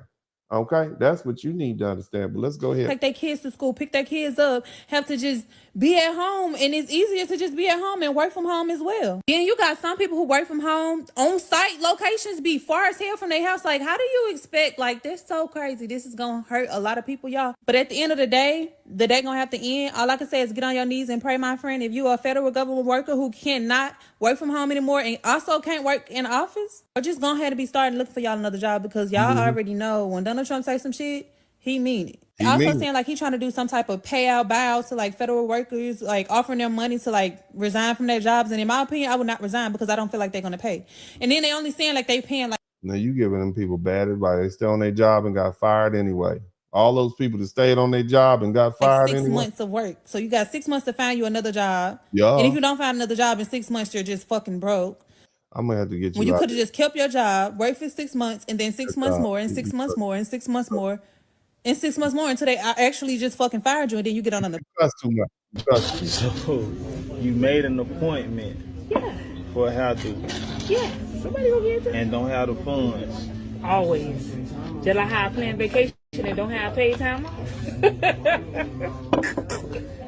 Girl, what the hell? Are you some kind of hooker or something? So you need to be running. Because she begging on the first goddamn date. That's smart. A lot of that. That usually works. I hear you. No, but I made the appointment because I had to tell her, and all I do is just cash up the money. Yeah. That's it. It's $100. So where I fit in that equation? Whatever you cash up me, I'm sending it her. Oh, so I got to cash up you something. So this chick is begging on the first date. Okay, yeah, it's gonna be a lot of that going on. Let's go on here and ease on down to some more people. Begging on the first date. Since I've been laid off from the Internal Revenue Service, Wait, well, it has been a total of 4 whole days. So this is all new to me because I've always had a job since I. Your lashes look good though, girl. Your lashes long and luxurious. But go ahead. She laid off from the IRS. Keep going. Started working at age 16, so I always had income coming in. And I'm older now. I'm 24, and ooh, you way up there. You got that big old age of 24. Go ahead. I have an apartment. I have bills. Lashes. You got lashes. What else you got? I have a daughter, so I have great. Somebody type baby mom in the chat room. Single mother in the chat room. Responsibilities. You do. You got a lot of responsibilities. So when I got laid off from my job, you know that I immediately thought I have to get a new job. I didn't immediately think about unemployment because I knew unemployment could not pay my bills. So what you telling us? You dealing with a lot. That's what's going on. You're dealing with a lot. Go ahead. So when I first got home from being laid off, I immediately updated my resume, and I just started putting in applications. Now, you do know it's a lot of other people out there trying to get jobs too. Right now, okay? There's a lot of other women and men who are out there trying to get jobs right now. You just put your little resume out there. I don't know. Let's keep going. So far, I think. Ooh, your bangs though, baby girl. Your bangs is. Never mind. That ain't the type. We don't talk about that on this show. I may have put in over 30 applications, so hopefully, I get a call back. Either this week or next week regarding an interview. Get your man. I have faith. Where's your baby daddy at? That I find a new job that'll support me and my daughter so we can live the lifestyle that we were living before I was laid off from the Internal Revenue Service. Lifestyle we were living. I have applied for. Now you work at the IRS. Look, I can't really feel sorry for you because you worked at the IRS. I don't like the IRS. They done took too much of my money. They done audited me like twice. I'm good on the IRS. I don't like to get the letters from them. You owe us $900,000. You better have it by the 15th of next month. That you sent that letter to me. I know you did. That's why I don't really feel sorry for you. I'm trying to get some sympathy, but I don't feel sorry for you. Go ahead. Stamps. Hopefully I get a call back from the food stamp office to schedule an interview and give them any documentation that they may need. You might as well interview for a job. If you're gonna interview for food stamps, just go interview for a job. Go ahead. I did apply for unemployment, so I'm waiting to get a call back from them also. And me and my daughter, we have 30 days on the federal health benefits program, so I need to go ahead and I need to set my daughter up on state Medicaid or state All Kids, baby girl, whichever one she fits the criteria for. And I've already started budgeting. I wrote down all my bills. I'm not spending any extra money. You better than that other one talking about she going on a doggone vacation. Go ahead. Is to find a new job so I will not have to touch any of my money in my savings. But you gonna have to touch if need be, I will, because that's what the savings is for times like this. Where's your baby daddy? And I'm grateful that I do have a savings. I'm grateful too. Where's your baby daddy at? Where's your baby daddy? Where's your husband? Where's your husband at? That's what I want to know. Call up your roster. Don't you have a roster? Don't you ladies have a roster? Call up your roster. Okay. It's just self-discipline. Because I know I do want to be able to stay in my apartment, keep my car. I don't want my bills to get behind. Call your mama. I have been checking my emails, putting in applications anywhere where I may fit the criteria. Need to make her with your mama. Make her with your mama. So, move back in with your mama. I just found out that I got rejected for 2 jobs that I spent about a month interviewing for, and that's because you got a nose ring. My very hardest. I just want you to understand something. You want to know why you got rejected for them 2 jobs? Because you got a nose ring and you got a Hebrew insignia on the front of your throat. That's why you got rejected for them 2 jobs. Okay, I can tell you now. I'm just telling you now. If I was on the HR, somebody type HR, I'd be like, nah, she looked like she up here with the hieroglyphics on the throat. We don't want to work in here. But go ahead.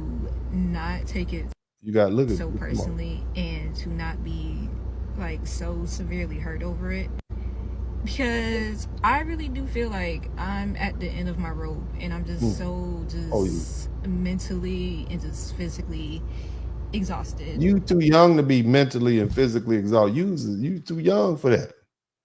First thing, you need to take that little nose ring out and get you a button up, okay? And that's what you need to do first, and go try to find your man. Hopefully somebody with his own nose ring. Y'all can have a little matching nose rings, okay? But it's hard out there, baby girl. It's a pretty girl pop. We in some pretty girl poverty. Somebody type pretty girl poverty in the chat room. I am so get your man of job searching. I'm so tired of getting rejected for jobs that I feel like I have the necessary qualifications for. I'm tired of getting rejected for jobs. You gonna get your man. And it's just like, yeah, there's other opportunities out there. Not a lot. Like these 2 particular jobs were at a university that I really wanted to work at because I worked as a student and I really liked it. And now that you want to work at the university with the nose ring and the tattoos on your throat, that's what you telling us. You gonna work at the university, baby girl? You come on now. Can't just look. You got. I mean, you know what I'm saying. You got to do better. I mean, just look at you and then think about it. I know that I'm not going to get that opportunity. No, you know. It's crushing me. Like, it really crushes me. And it's so hard because, like, I feel like I'm one of them people who it's hard for me to navigate, like, social media because I can admit I get jealous. I can be a jealous person. Why are you jealous? and seeing people reach their goals and seeing people with jobs and married, because that's usually what happens. But go ahead, sweetness. Go ahead. You're still so far away from yours. That's because you got that nose ring. It hurts.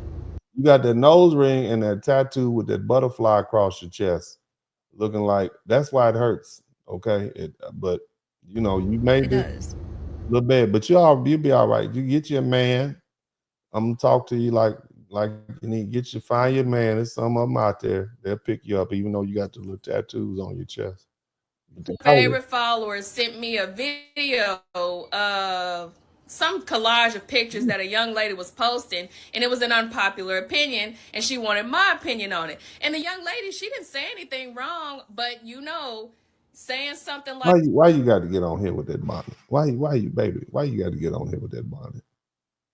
Why can't you just put your wig back on? I know it's sitting over there next to the dresser. Go on, put your wig back on, because you distracting me. Okay, you distracting me with that doggone purple. And why I got to be purple? It don't match nothing in the house. Okay, go on here though. Like, if you broke as a woman, you shouldn't be dating. Oh, they went off, child. Okay, maybe her delivery was a little whack. And she don't know how to reach y'all. So let me word it in the way that she should have said it, so that it can reach y'all better. Because I hear you. I know y'all, they called her pick me and everything else. She was just genuinely trying to educate y'all, but her delivery was whack. She lost you. So let me break it down, give you Annie's point of view, all right? So first of all, I will say, as a woman, your financial status doesn't matter. You could meet a man that come from wealth and all types of power and money. If you are dirt poor, you don't have to be educated, have the negative 32 cents to your name. If a man wants you, ain't none of that is gonna stand in his way. He gonna get his woman. Now, I don't know what kind of advice she giving and what we were talking about, but basically she said if a woman is broke, she don't need to date at that time. That's probably, you should have been dating. If you broke, you should have been dating. Look at how many women who didn't come from nothing are married to millionaires and billionaires. Why? Because that man actually wanted them. You don't. Where's your man at? I want to talk to him. Does he know you on the internet with this purple bonnet, giving out advice to other women about what they need to be doing to get millionaire men? Where's your millionaire at? I don't give advice on this channel. I talk about stuff other than that. But I like to know all these women telling women how to get these millionaires and all these. You should make them show us the ring and the marriage certificate from the millionaire that they have. Shout out to B. Tisdale. So I'm gonna let this slide. We don't want to hear all this this stuff. Let's go back to the folk talking. Never advertise myself as a girl's girl, because y'all want us to co-sign BS just because we're all women. Like, no. I made a post about broke men. Y'all doing squats, jumping, flipping to enter the chat. Oh yeah. When I make a post about broke women not having a job, honestly, everybody should just do what works for them. Like let me just be honest, most women are broke. This society is set up to be for more work hours. It's more helpful to men. Okay, men are able to be. I'm gonna talk about that a little bit later on. But yeah, but baby, look, women are. If you broke, fine. It's not a sin.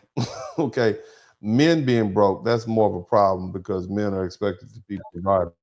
I have never seen a woman make a broke man rich, but I have seen plenty of men make broke women rich. Do you think we have a problem in the society?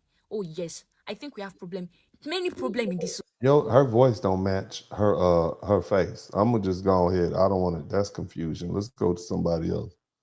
Yeah. Today's news: leaders of organizations are, voicing their frustrations about everything that's going on with federal government and how things are rolling out, and how disappointing this is, and all of this stuff, y'all. Okay. And while they're expressing these frustrations, all I kept thinking was, who you voted for? Because most of them, the majority, probably voted for this. But now you're disappointed, it's frustrating. it because of Trump. I'm not Listen, disappointed. I know that firing people is his favorite thing to do, and that's what we love in a leader. Somebody who takes glee in firing people. That's somebody with integrity, correct?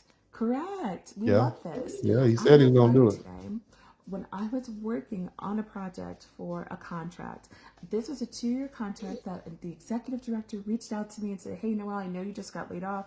I have something. It's just a couple of hours a week, but we're looking to get someone that can help us with this program. We're getting women into trade jobs, and we just need them to be able to get the training and support that we need. She got fired from her federal job, and she's blaming Donald Trump. But the American people elected Donald Trump. So we obviously wanted this to happen. Your federal job fired you. Go ahead.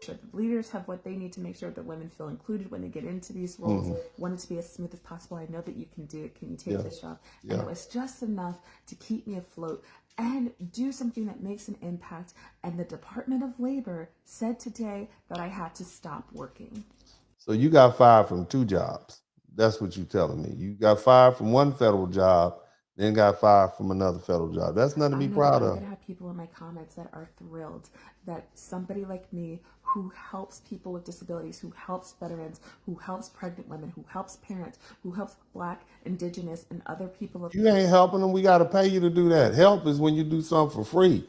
We pay you to do that. The American people are tired of paying y'all to help do stuff like that. That's what you don't understand. I know that they are so gleeful that people like me get fired for helping others. I know that that makes their day. That ain't. But that's what it is, and I'm so proud. So it's our fault you got fired. It's our fault. It's our fault you got fired, or we can't even comment on it. That's what you saying? I mean, you need to burn some sage, baby, and rub on your rocks. I am so proud of the legacy that I built. You don't have a legacy. You work for the federal government. No one will remember you. You didn't do nothing. You need a husband. That's what you need. You need to get your little chubby self a husband. Sure that workplaces are the kind of places where they can get the support that they deserve, and they don't nobody care. To see don't nobody care. Everything I worked for get ripped away is hard. It's not your. DEI has always evolved, and I talk about this all the time. I will figure out a path forward for myself, but I am so infuriated, and I hope the price of eggs is worth it to you people. Oh, now you, man. So you ain't. Yeah, that's why we don't feel bad for them people, because they be now they bitter. All right, let's see what this little lady has to say. Learning that the real flex is just being in love with yourself and ignoring the world and knowing that you the shit and that you can make it out of anything. So. Oh, okay. Somebody go, okay, knowing you the shit, make it out of anything. The flex is being in love with yourself. Here I am, day by day. All right, you know how when they say a few minutes later, right? Isn't that what they say?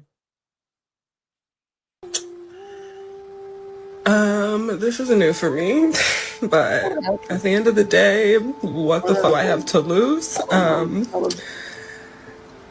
I lost my job in December. I have been working at TJ Maxx up the street from my dad and stepmom's house here in San Antonio ever since. Very thankful to have a job, but it does not pay enough. Now you were just saying this a minute ago. Meaning that the real flex is just being in love with yourself and ignoring the world and knowing that you the shit and that you can make it out of anything. So here I am. Now you always street from my dad and stepmom's house here in San Antonio ever since. Very thankful to have a job, but it does not pay enough. I don't have a car currently, and I really need one. So if anybody knows any kind of resources, places I can go to, my credit's not that great, please, anything. I'm not gonna laugh at this young lady, but I just want y'all to understand. She worked at TJ Maxx. She don't have a car. She lived with her mom and dad. If this was a dude, okay, on the internet begging for help, right, y'all would be laughing at this dude. But this is a woman, so we're not gonna laugh, okay? Whew, go ahead. Well, yeah, I just need somewhere to start. I also don't have anywhere to live. So if anybody. So you done fell out with your dad and your stepmom, and they putting you out. Let's run this down. You lost your job at TJ Maxx. You're probably walking there every day because it's down the street. You're in San Antonio living with, and nobody wants to go to San Antonio. And you're living in San Antonio, so wherever you're from, you have to leave there and take it on down to San Antonio. You don't have a car. What you been doing with your life? What you been doing with your life, baby? Baby, what you been doing? Has any resources there? I don't know if I'm going to come back to Southern Illinois or St. Louis area, or if I'm going to. So you ain't from San Antonio. Your daddy done moved all the way to Texas to get away from you in his past life. And you done moved down to San Antonio, okay, get a job with no money and no car to get a job at TJ Maxx, and you done lost that job. How'd you lose your job at TJ Maxx? What were you in there doing? Was you not putting, you probably thought you was too good for that job because you over here making videos like this. That's what you did. Look what you did. Every day I'm learning that the real flex is just being in love with yourself and ignoring the world and knowing that you the shit and that you can make it out of anything. So here I am, day by day. I bet I could figure out. Here in San Antonio, but yeah, I just need to figure something out. So if anybody has any ideas, please tell them. I'm gonna tell you what my idea is.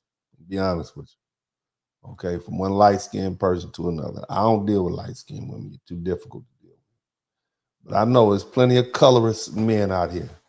In this chat room, they got their own plumbing business. Plenty of colorists. I hate to be ignorant, but I'm gonna be honest with you. Dudes are super fit. There's plenty of little colorist dudes out there. Okay, they'll pick you up, girl. I got some African brothers up in here. They'll pick you up. They'll get you together. Okay. It seemed to me like you might be the problem. TJ Maxx don't like you. Your daddy, new girlfriend don't like you. I'm just saying, your car, you ain't got a car. Okay. There's a couple things going on with you. Okay, you might be turched in the head a little bit. Sound like you got a little turched. All right. Somebody spell that for me. T-R-C-H-E-D, turched. That might be it. Might be a little turched. That run with them light-skinned girls. They be turched in the head. They the type to get out your car, drunk, walk around in the street in the middle of the night because they got a bad text message. Okay, you don't want to deal with them. Get you a brown girl. You're a brown girl. Don't fool with them, especially if you're light skinned. I done dealt with a couple of light skins. It's like looking at the devil in the eye when you deal with a light skinned woman. Leave them alone. You're a little churched. Okay, I'm just saying. I love all my sisters. Love all the colors and whatnot. You know, Uncle D don't discriminate. I like them chocolate, baby. You know what's happening. I like them light, whatever. But I know what I know. And see that smile right there on your face, baby girl. That's sinister. Let me let you go on here and rest and pray. I'm gonna pray for you. I don't know who you pray to, but you know what? I can sense what the problem is with that. I already know what the issue is with that right there. Let's go on here and get somebody else up in here. Go ahead. 9-to-5 workers, everyday Americans are out here celebrating because we just cost over 220,000 people. Well, not we, y'all did, because I ain't do this stuff. But over 220,000 people have lost their jobs with the federal government. Not based on merit, just based on when they were hired. I thought we wanted a meritocracy. I thought we wanted to prove that people were actually. No, we want low taxes. That's not what we want. We don't give a darn. We want low tax. Shout out to Penny Ford. Shout out to Penny Ford. Somebody said, I usually don't read these super chat, but this is right. Grandma said, wet panties and a dry purse don't matter.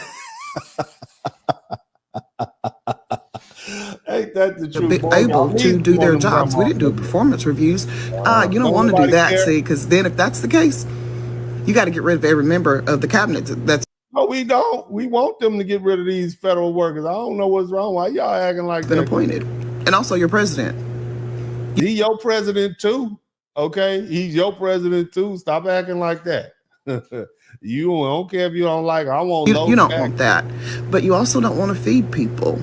Or ain't our job to feed people? What you mean? We got to feed. They wasn't feeding people. They were paying for sex changes in Honduras. That's what they were paying for. Okay? Take care of them. I thought we didn't like entitlements, but you just put 220,000 people in line for government assistance and food stamps. How do you think they're going to feed their kids? We not going to pay them. They're going to get them a job in the private sector, like that little crying girl from before. And what happens when their children that they were being able to send to private school, now they come to public school and they outshine your little Billy? Oh, when they go to they're going to go from private school to public school. Ain't going to be no, Johnny, come sit down and we're going to center ourselves before they're going to get hit in the side of the mouth. And we're going to see if they had them good grades. All you little private school kids out there. Now you're in public school. I want to see you be able to concentrate as well as you did in private school. Get them little good grades that you got in private school when, when you have some little baby thugs threatening your life in the 7th grade every day. Okay? I bet them grades going to drop significantly. There ain't no therapy in public school. There ain't going to be no go visit the psychologist on campus psychology. Oh, hell no. You coming down here with the broke folk competing. I ain't worried about that extra stress that these kids are going to have to And what happens when their children that they were being able to send to private school, now they come to public school and they outshine your little Billy Bubby in everything that he thought he was good at. Billy Bubby can hunt, fish. He knows how to operate the tractor. He can help you get your backhoe together when the chains fell off of it. What you mean? You better not. Don't care about some little soft hand private school kid. What is wrong with you, Billy Bubba? Don't talk about Billy Bubba. God darn it. Let's keep going. What happens when they enter back into the workforce? Because they have to work. They don't have to work. They can stay home. But go ahead. Let's see what you're saying. Postings that your company currently has, now all of a sudden you are filled with people around you. Don't nobody want no government workers working for us. Everybody know them government workers be looking at the clock at 4:55, be ready to leave, always talking about when we going to get that overtime. Get on up out of here. What you talking about? Go ahead. At work every single day that prove you are not worthy of the position that you hold. No, you obviously are not worthy of your position because they got fired from their job. Don't be around here trying to flip the script. We didn't get fired from my job. They got fired from their job, and now they're going to come to my job and tell me I'm not worthy. Get on up out of here. What's wrong with you?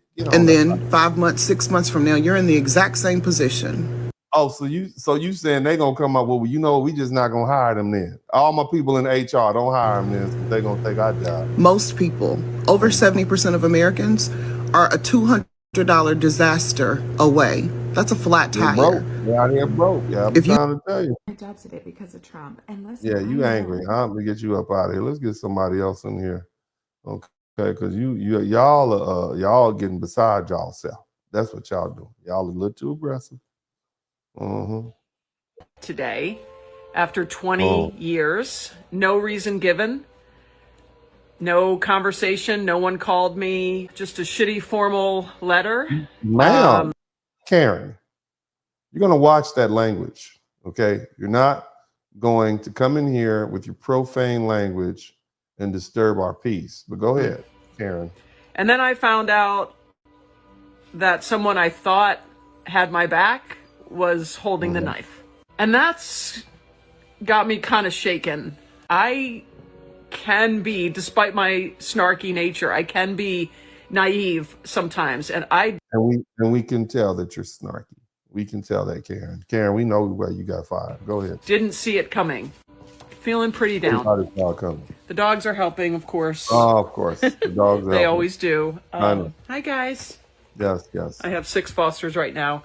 Well, you and I'll ain't keep able to feed them. You ain't gonna be able to doing feed 'em. this, and I feel like once I get over this, I'll be in a better She looked like her name is Karen Reinhold. Karen Reinhold. Go place ahead. overall. I just kind of need some help getting through this hurt. So What you looking for, girl?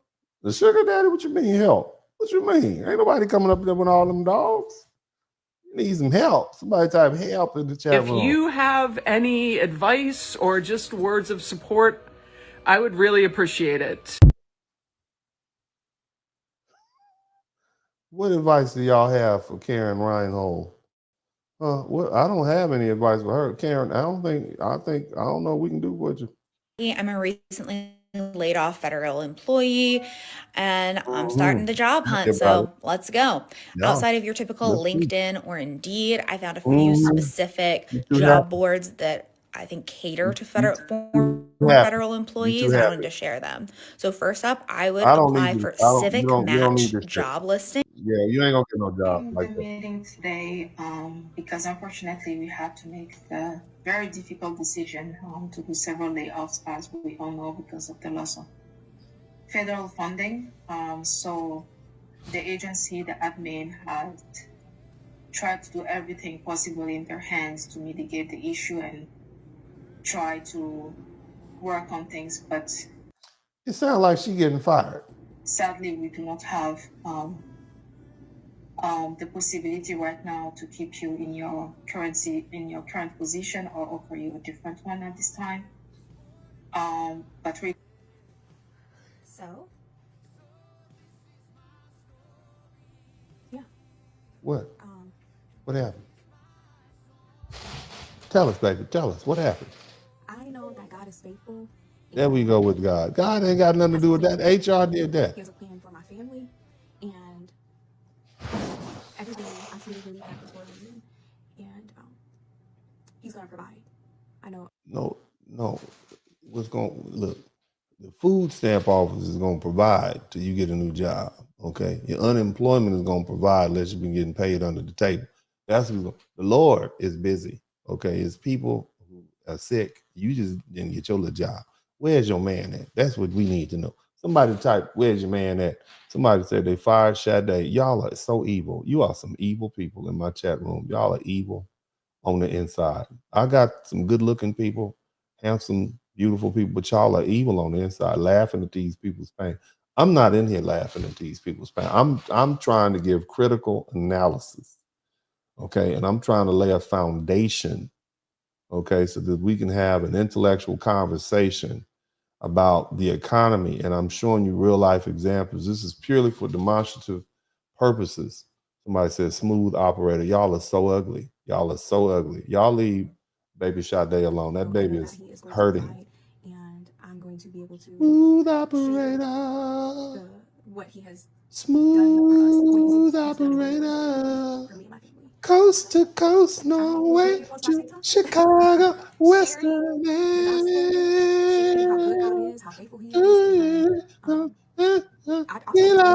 thank you because I've grown almost to 10,000 followers. I want to say thank you to you guys. I know God has something in store for me, and I'm going to continue to say yes. Smooth operator. Come on, everybody. Smooth operator. Smooth operator. Yeah, that's what I'm talking about. That's right. She's gonna be all right. She cute. I have news that I don't want to share with you, but I have to. Okay, I'm prepared. And this is why I was telling you yesterday all the things that I said, which 100% are true. I am so proud of you and the work that you've done. As part of a company-wide restructure, we had to eliminate certain roles, and unfortunately, your role has been affected. Now you getting fired by them white people and you smiling at them all like that. Oh, go ahead. I really enjoyed working with you.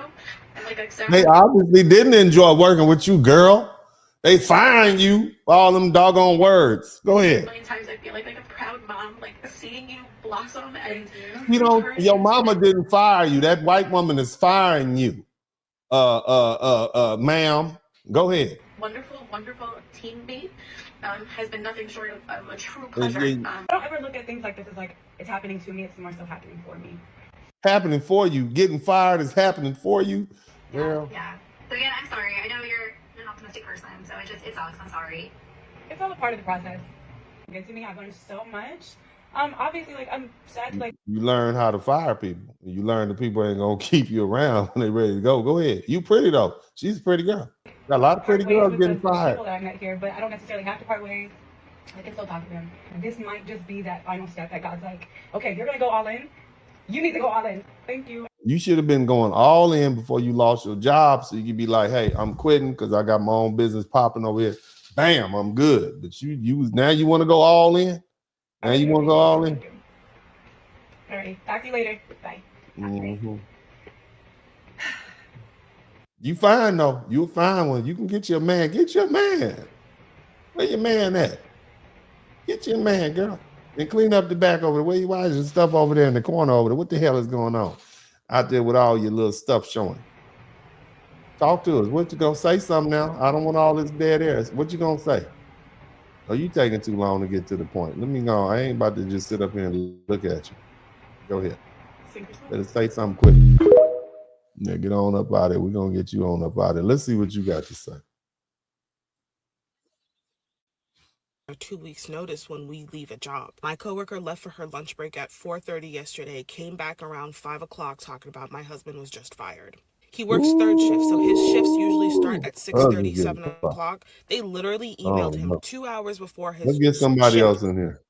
Work, and they let me know that I was getting laid off today, and so I was laid off from work today, and it's a lot, like, you know, there's the fires going on in LA. My birthday just happened a few days ago. I thought this was going to be my year, and I just got laid off. I've been at this company for over 6 years, and, you know, I don't even know what to do. Obviously, I have to file for unemployment. I'm just like in shock.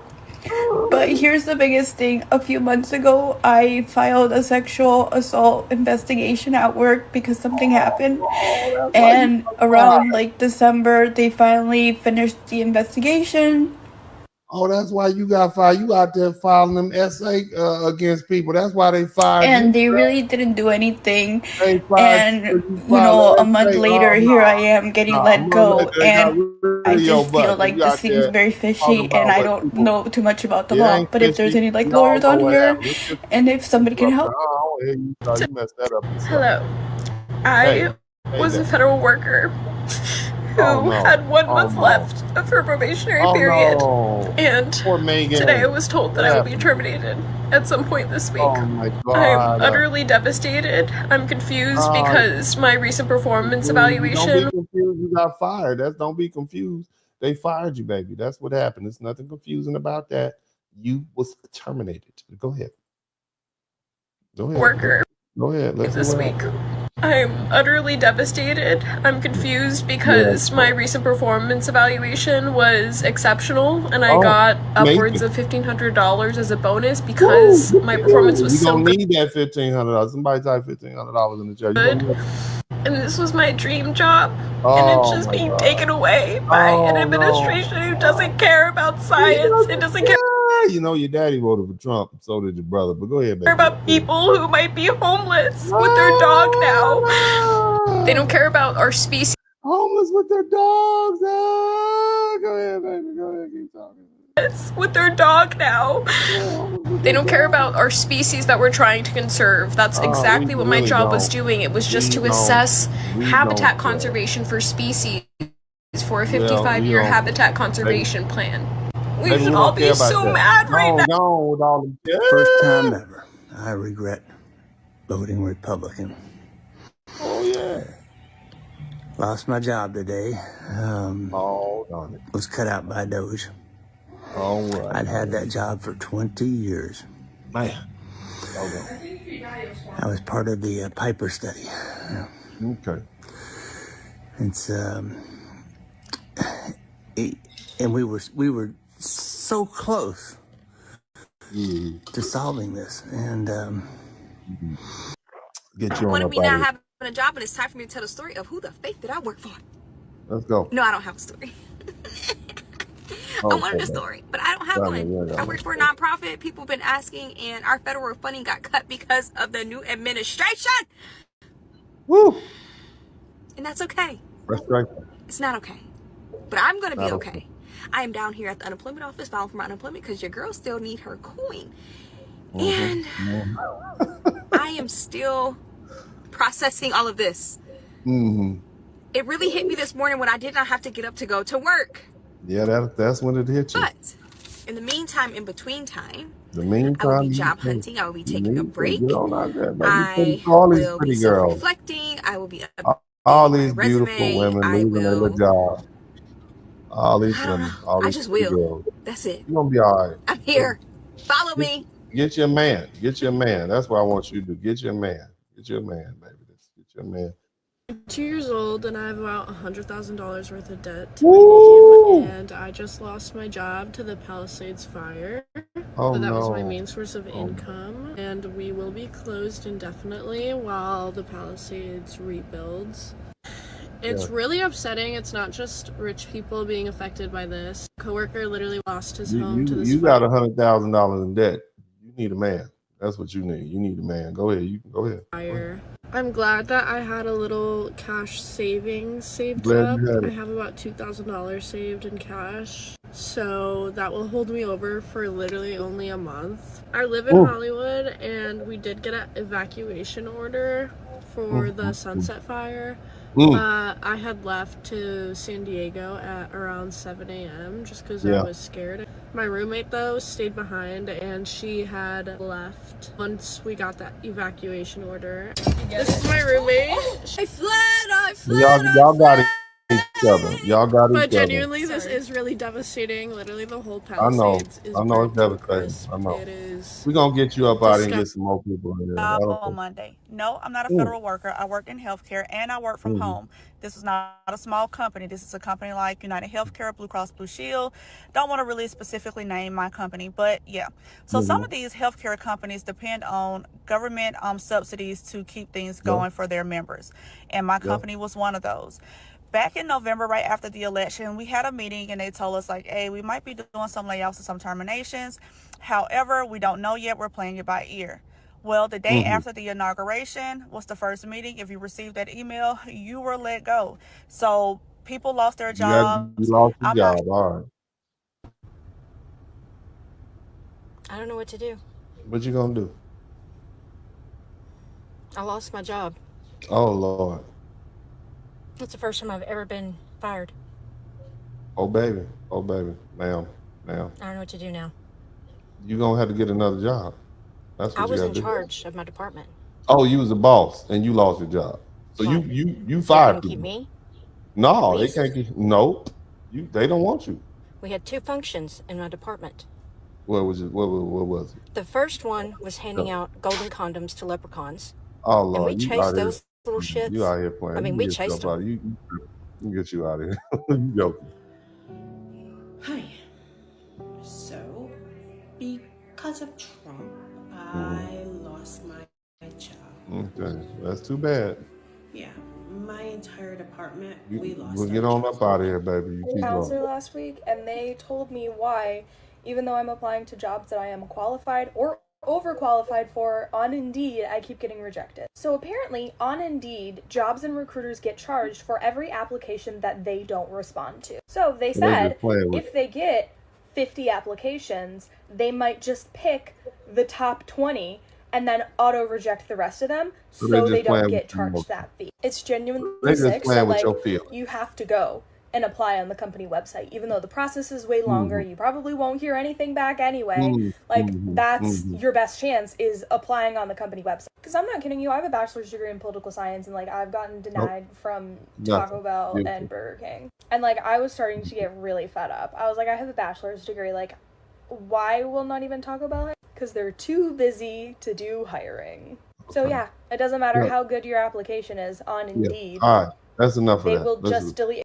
It's gonna be the last. Fucking hard to get a job, man. In 2025, it is literally impossible, bro. When you do, you get 7 rounds of interviews for some reason, man. Just for them to go with another candidate. You cannot find the job in 2025. It is literally impossible, and I keep crashing out about it. How the fuck are we ever gonna find a job? Why is it so fucking hard, man? It should ever be this fucking hard. I swear, bro. Down, Darren. Gosh. Nevertheless, I think I have proved my point thoroughly. I think you all understand what's going on. Now, that being the case, ladies, I know there's some ladies out here watching. Look, we've seen these people. They ain't got no jobs. I've seen a lot of people. There's a lot of good-looking ladies out there that can't find a job. Look. I know one thing. I know you ladies well enough to know I'm a grown man. And some of y'all ain't worried about this because you know, but I've been around enough women to know exactly how y'all think. Not all, but enough of y'all. And some of y'all think if times get too hard, you just fall back on what you always had to work with. You think that because you look good, you got a little charm, and biology has blessed you with something. You got your little happy spot popping. You think, you know, you can hook up with a man and he might want to help you out. You see what I mean? That's always a fallback plan. I've noticed that. Okay. But let's be honest, these young men these days, they ain't worried about you, girl. They don't even want you like that no more. These young fellas, and I'm not talking about them, being anti-Bible relationship, you know what I'm saying? I'm trying to keep it family friendly. But what that means is they prefer the company of themselves. A lot of these guys, they really don't even want to be bothered with anybody, especially ladies. And so you can't sell it and you can't give it away when it comes to that. You understand? So the reason is because over the past, I guess, 10, 15, 20 years, become a lot of ladies have become difficult to be around, a lot of demands, a lot of ego, a lot of entitlement. And this society has made a lot of American women believe that men owe them something, that the government owes them something, that we, the taxpayers, owe them something, that society owes them something. And, let's be real, even a lot of older women think that's true, right? You've been dealt, you ladies have dealt with these younger women these days. You can't tell them nothing. You can't tell them. That's why you had so many women talking about, I can't go home, and because you fell out with your mama, you're on the internet begging, right? And you ladies have dealt with these young women. Y'all heard them, you talk to them. They act like they know everything. And then when reality comes knock them on the door, the first thing they want to come do is cry about how unfair life is. Well, life is about, it's going to get even more unfair.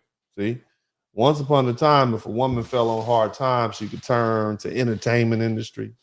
She could, I'm just talking about recent times, strip clubs, adult content, escorting, online platforms, OnlyFans. And they would do all that just to get away from having a man and having to listen to their families. This is independence, okay?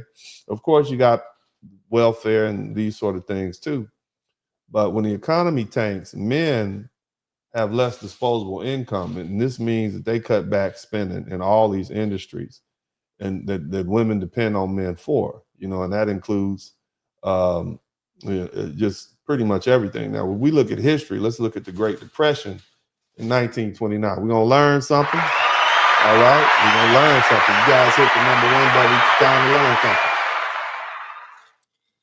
something. So the Great Depression occurred between 1929 and 1939.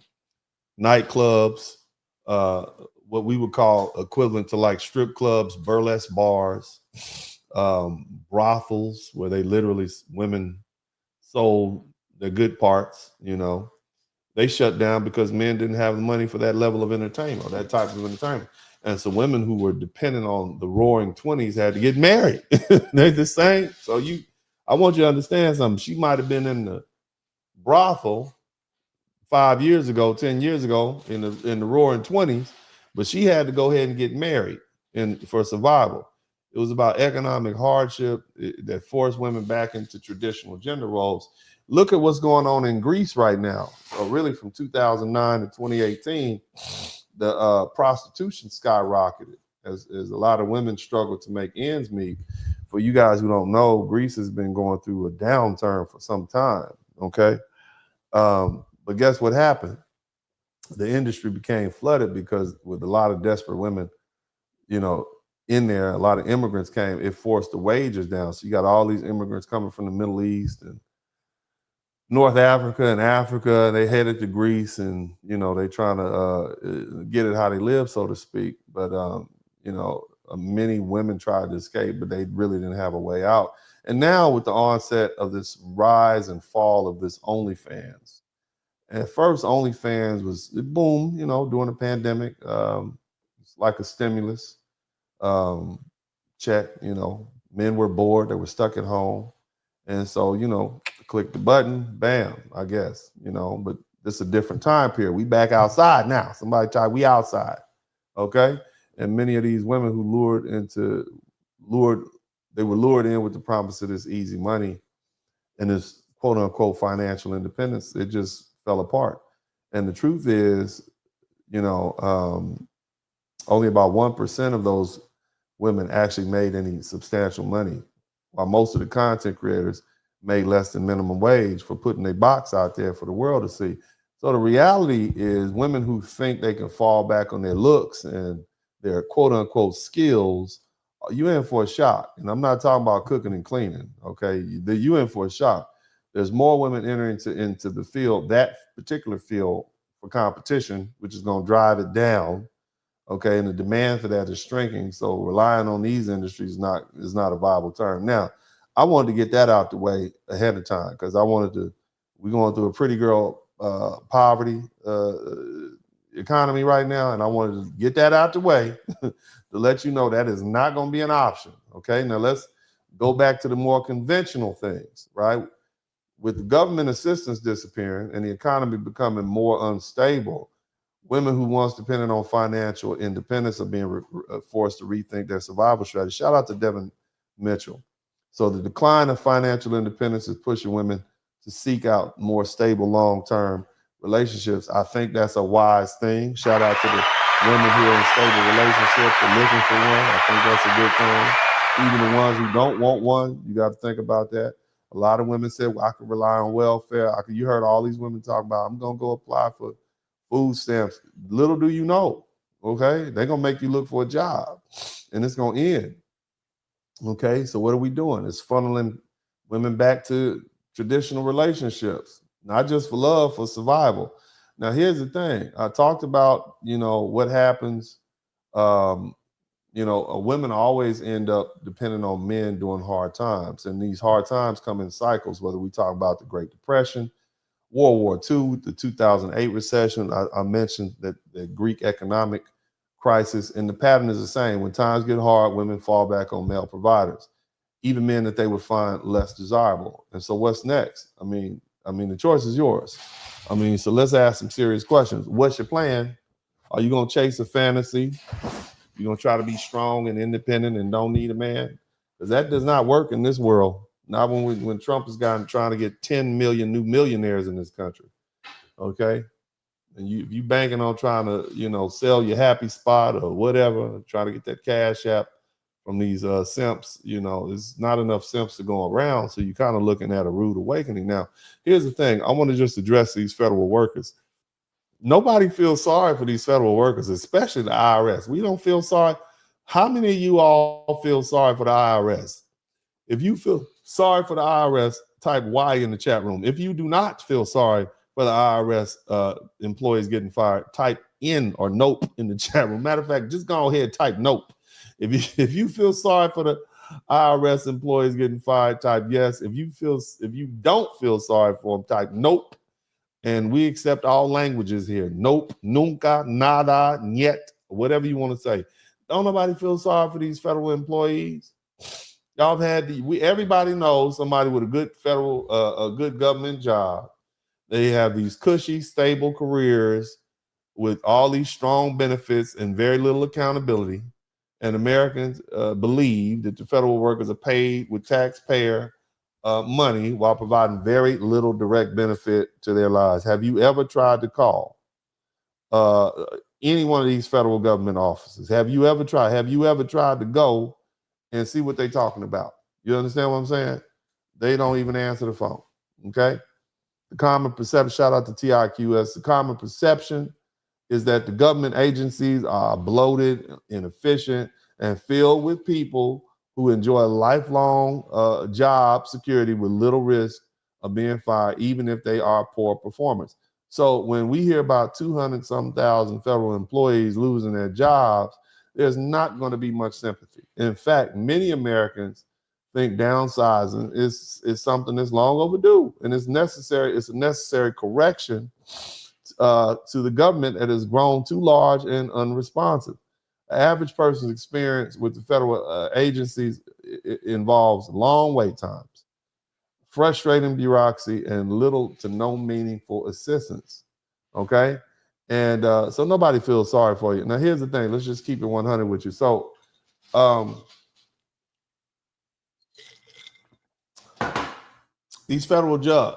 somebody mentioned in there that this is going to affect the economy. Okay. So let's analyze this, right?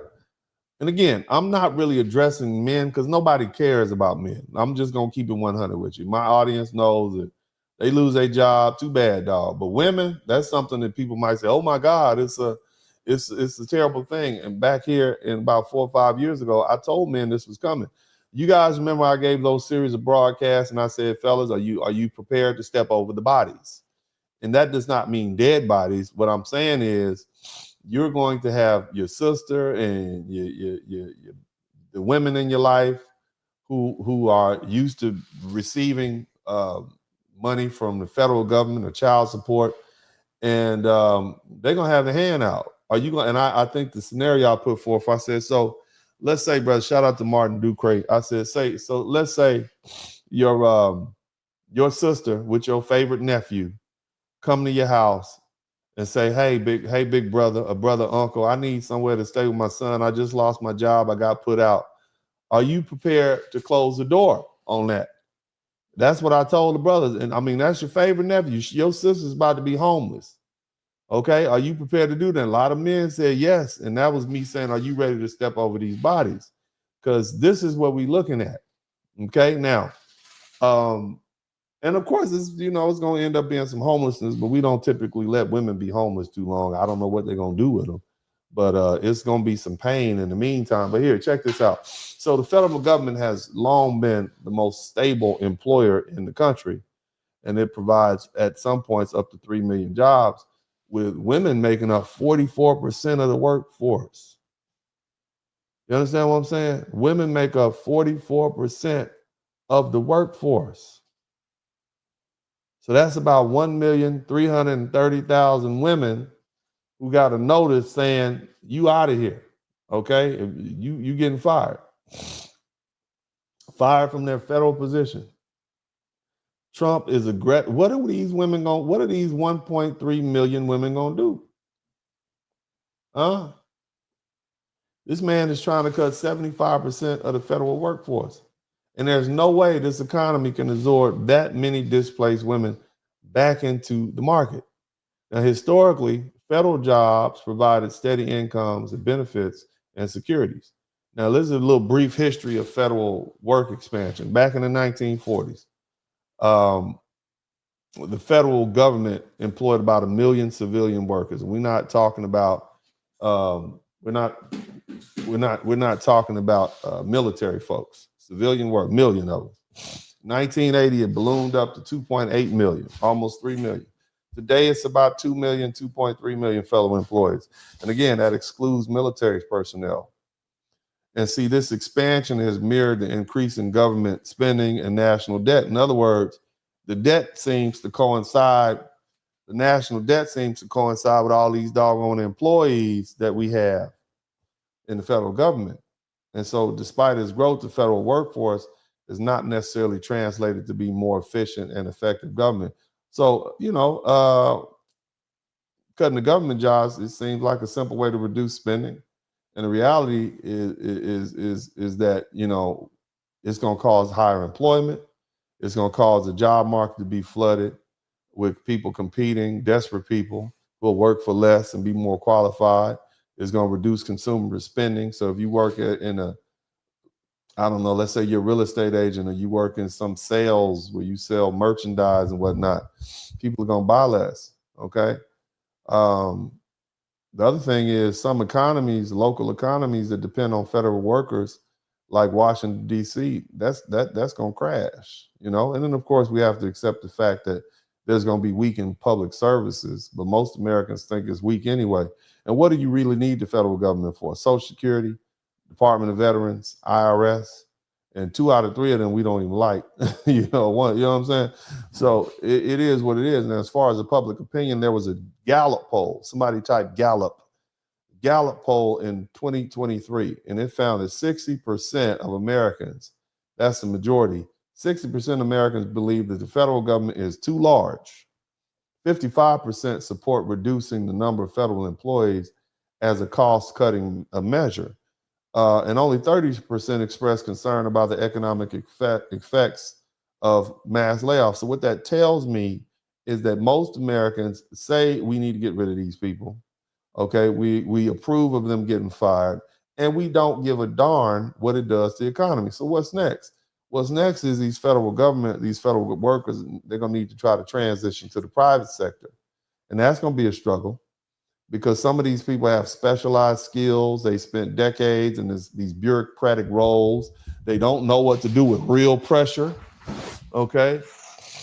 All right, in a corporate job, right? And they're going to be forced to compete for lower paying jobs, and they're not going to like that. They're not going to be able to adjust to the nobody's afraid of a federal worker coming into the private sector. Not at all. Okay.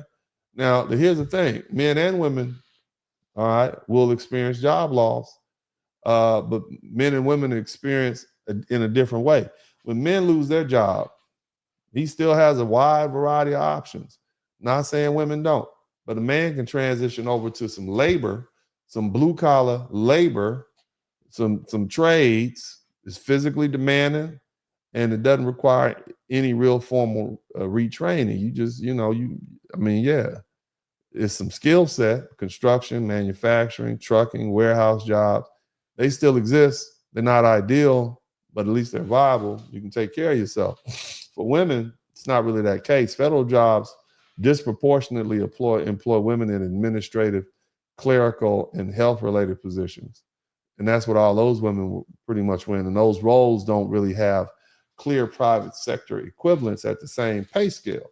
And so the private job market already is oversaturated with workers in these fields. And so where do these women go? The answer is nowhere. They stuck. You see what I mean? I mean, here's a cold reality. There's really,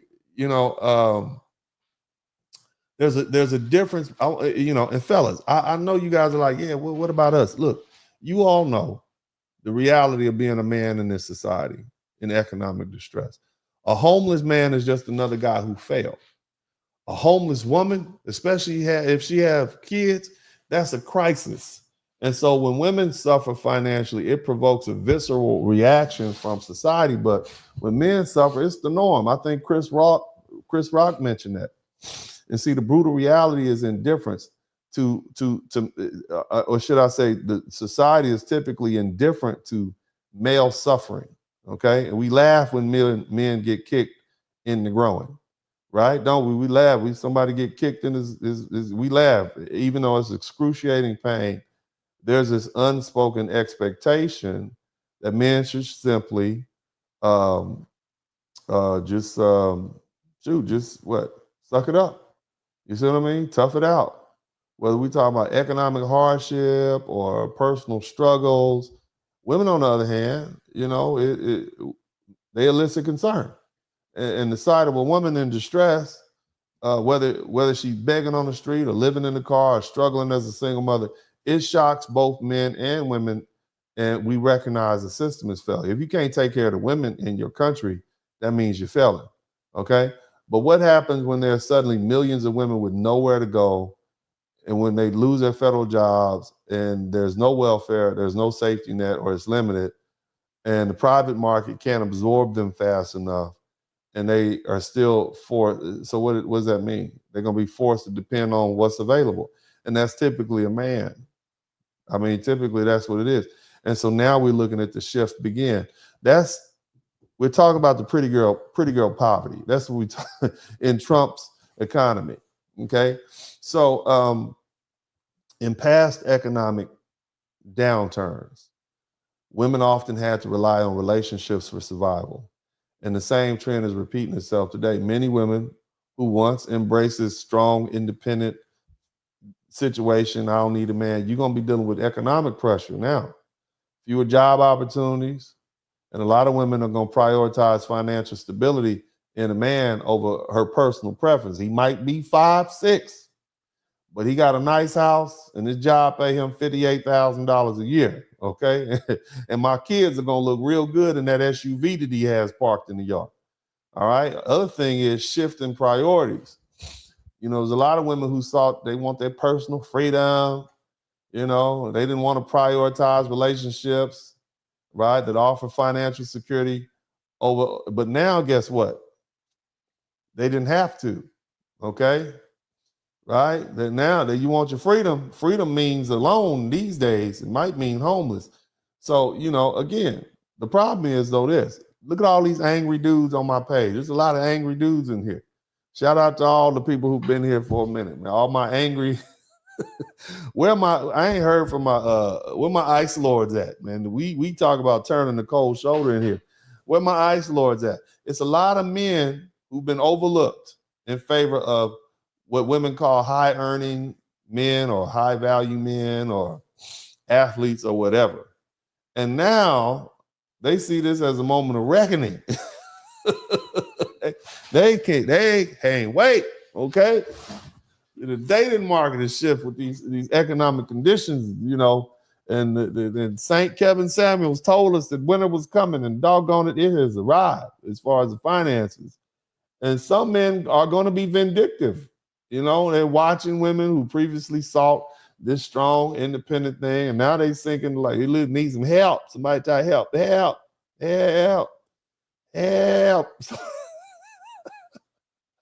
And these dudes gonna be like, well, what happened to all that strong, independent talk you was talking about? Help.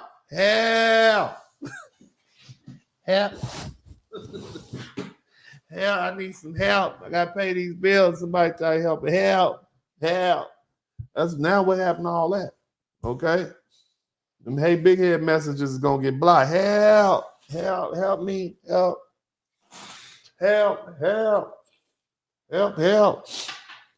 Now we're looking at a situation where the only help you're gonna get is having something like a traditional relationship. Shout out to AI is dangerous.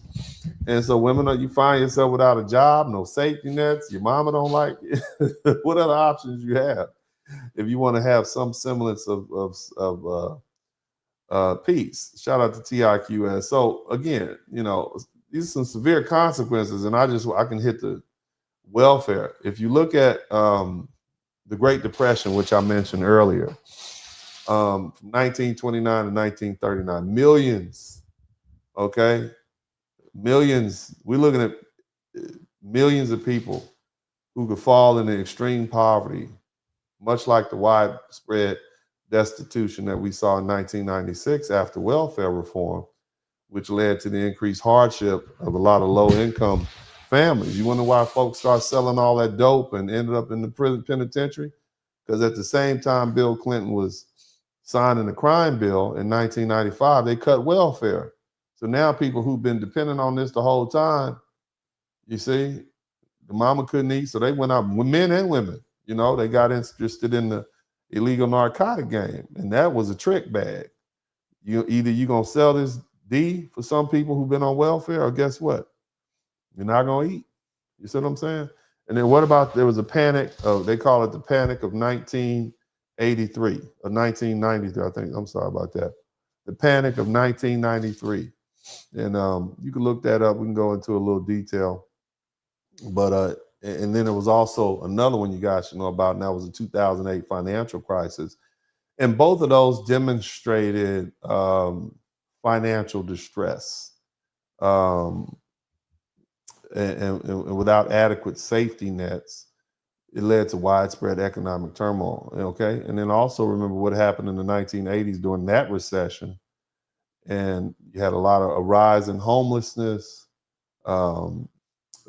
Thereafter, of course, you know, records of homelessness hit, overwhelming emergency shelters. And it just got bad. You see what I'm saying? So this is not the first time it's happening. Now, I want to kind of dig into this thing. What's happening as far as personal relationship changes? So throughout history, crises have always reshaped personal relationships, and it forced people, women, to prioritize security over their preference. Okay. A woman wanting to be with the type of man she wanted to be with or desired is nothing new. Okay. But the Great Depression saw marriage rates it literally saw, marriage rates go down because people couldn't afford to get married. Okay, so even though women wanted to get married, men was like, I can't afford it. It just couldn't. It didn't happen. They saw marriages rate plummet because couples simply could not afford to wed. Divorce rates also fell. Okay, not due to happiness. They weren't happy in those marriages, but they couldn't afford to leave financially. You see, they couldn't do it. So you're not getting married and you're not getting divorced. Okay, in 2008. The financial crisis, according to the statistics, forced many women to remain in relationships that they had planned to leave, but they couldn't leave. And so now we got Trump downsizing the economy. And when the federal workforce is being gutted, government assistance is vanishing, the job market is unstable. A lot of women, especially, here we go, same-sex relationships, they're going to face an impossible reality. You see what I mean? I want you to think about this. All that, the girls that like girls, y'all, I want y'all to come to the front of the room. Come on up here. Come on. Give y'all a little time. All you ladies that like ladies, come on up here. Come on, let me explain something to you. Let me explain something to you. So historically, women with financial independence, they have had the luxury of choosing a partner based on love. Praise God. But when the money is tight, the preferences takes backseat to survival. Okay, and the harsh reality is that economic stability dictates choices, not just emotions. Now, this shift is going to be a lot more severe when we talk about, we'll say, female-led households and same-sex or lesbian relationships. Shout out to Penny Ford. Okay.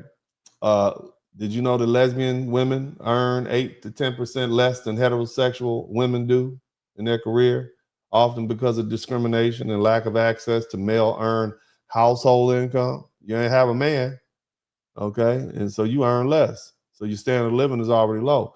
And women in general earn 82%. Shout out to Your Excellence. And women in general earn 82 cents for every dollar that a man makes. Now, female-only households will face greater financial risk during economic downturns, struggling with trying to get housing, healthcare, and savings. And so with you got fewer financial safety nets, fewer job opportunities, and skyrocketing costs. Okay, some of these women in these same-sex relationships are going to feel some economic pressure. It's going to make them have to go find them a man. You understand what I'm talking about? Look. Beatrice and Becky ain't gonna be able to get along no more. All right, and you already know what they say about the domestic instability. Okay, so it's not just about money. Let me explain something else.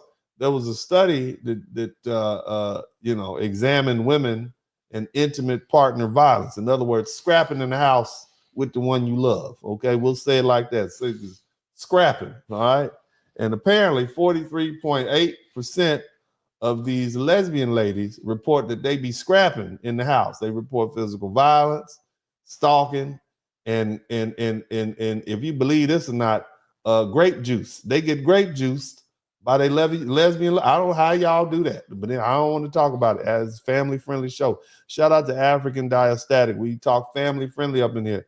Nevertheless, 40.4% of lesbians experience intimate partner violence in their lifetime, and that's higher than heterosexual women. So apparently, these lovely ladies who are of the lesbian tribe out here scrapping it out with each other. So add the fact you don't have any money. Okay. You don't have any money. Okay. You lost your job. You're under stress already. Y'all already be going at it. Okay. Already be in it, boxing each other like Hagler and Hearns. Okay. And now you don't have the money. What does that say? What it says is going to be a lot of pressure on y'all. And somebody going to be like, I'm out of here. I'm going to get me a man. And I've seen it happen before. You can go back to your baby daddy. Okay. So this is another interesting thing that's going to happen. This rising cost of living and stagnant wages and declining government support are making it nearly impossible for women to maintain this financial independence, and the price of everything essential is skyrocketing. and it has been since 2020. The cost of rent has increased 30 to 50%. The cost of rent, do you hear me? A house, an apartment you used to be able to get for $1,500 is now running you $2,250. Can you imagine when these millions of millionaires show up after they get their gold card? I am here. I want to see what you have here to offer me. I am Shamud. I am from the country of Uzbekistan. I'm a multimillionaire sheep herder family, but we now found oil. They're gonna run up the price on everything, man. You hear me? Everything. How you gonna be able to eat? You know, and the only thing is there's gonna be a lot of people who have to get multiple jobs. You're gonna have women who are working, they gotta work longer hours just to afford the rent, food, healthcare. And what about the emotional energy? All this because you didn't want a man. Okay, I want you ladies to understand something. All this could have been ended if you got your right man. All right. And at that point, when you get to the point, love is a privilege, not a priority. Okay, and many women are gonna make that brutal choice and remain in just to stay in a relationship because you need to.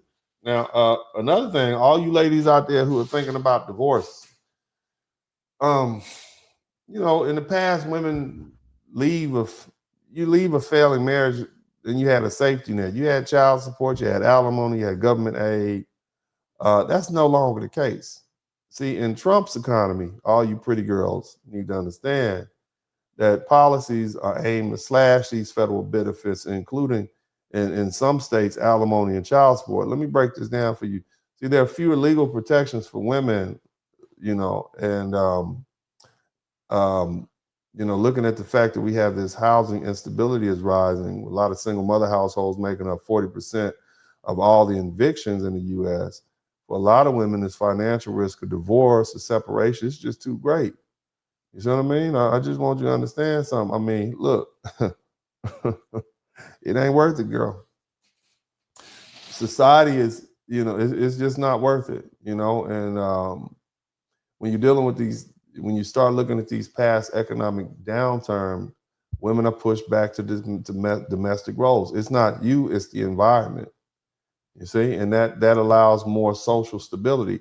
The 1950s housewife era was largely a reaction to the post-World War II economic shift. See, men needed to reclaim their jobs, okay, from the women who had worked during the war. There was literally women who was, you know, strong women working during the war, and they were sending material and all this sort of stuff overseas, food, et cetera, et cetera. But guess what? You know, when those fellas came home, they needed their job. Give me 1 second, you guys. I'm going to take a quick break. Y'all need to hit the like button. I need y'all to hit this like button. I need the like button to be hit. I'm going to make y'all listen to some gospel music. Hit that like button. I'll be right back. It's a party going on. Hit the like, hit the like, hit the like, hit the like, hit the like, hit the like, hit the like, hit the like, hit the like, hit the like, hit the like, hit the like, hit the like, hit the like, hit the like, hit the like. It's a party going on. We all looking at dinners. Scrolling and subscribing, only take you a minute. Hit the cash app, super chat, be a penny. One is real good, but 20 more will be plenty. Blizzard King paying visit. Big Bad's my witness. Appreciate the love, that's black men doing business. Stand up, father and brother, lawyer is he. Hall of Fame game, he's known as Uncle D. Tell it just I be, representing for we know time is money, you learning and pay a fee. Know it's cold outside, but the podcast hot. Giving you a feeling that these others ain't got. Say it's cold outside, but the podcast hot. Giving you a feeling that these others ain't got. Yeah, know that the blizzard come through. Bundle up for the winter, know this hit. Darren Hay watch views. Hit the like, you know that the blizzard come through.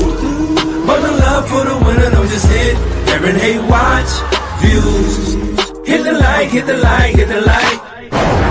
We still look at all the beautiful music that we've created. That's what's on the inside of us. We are wonderful people.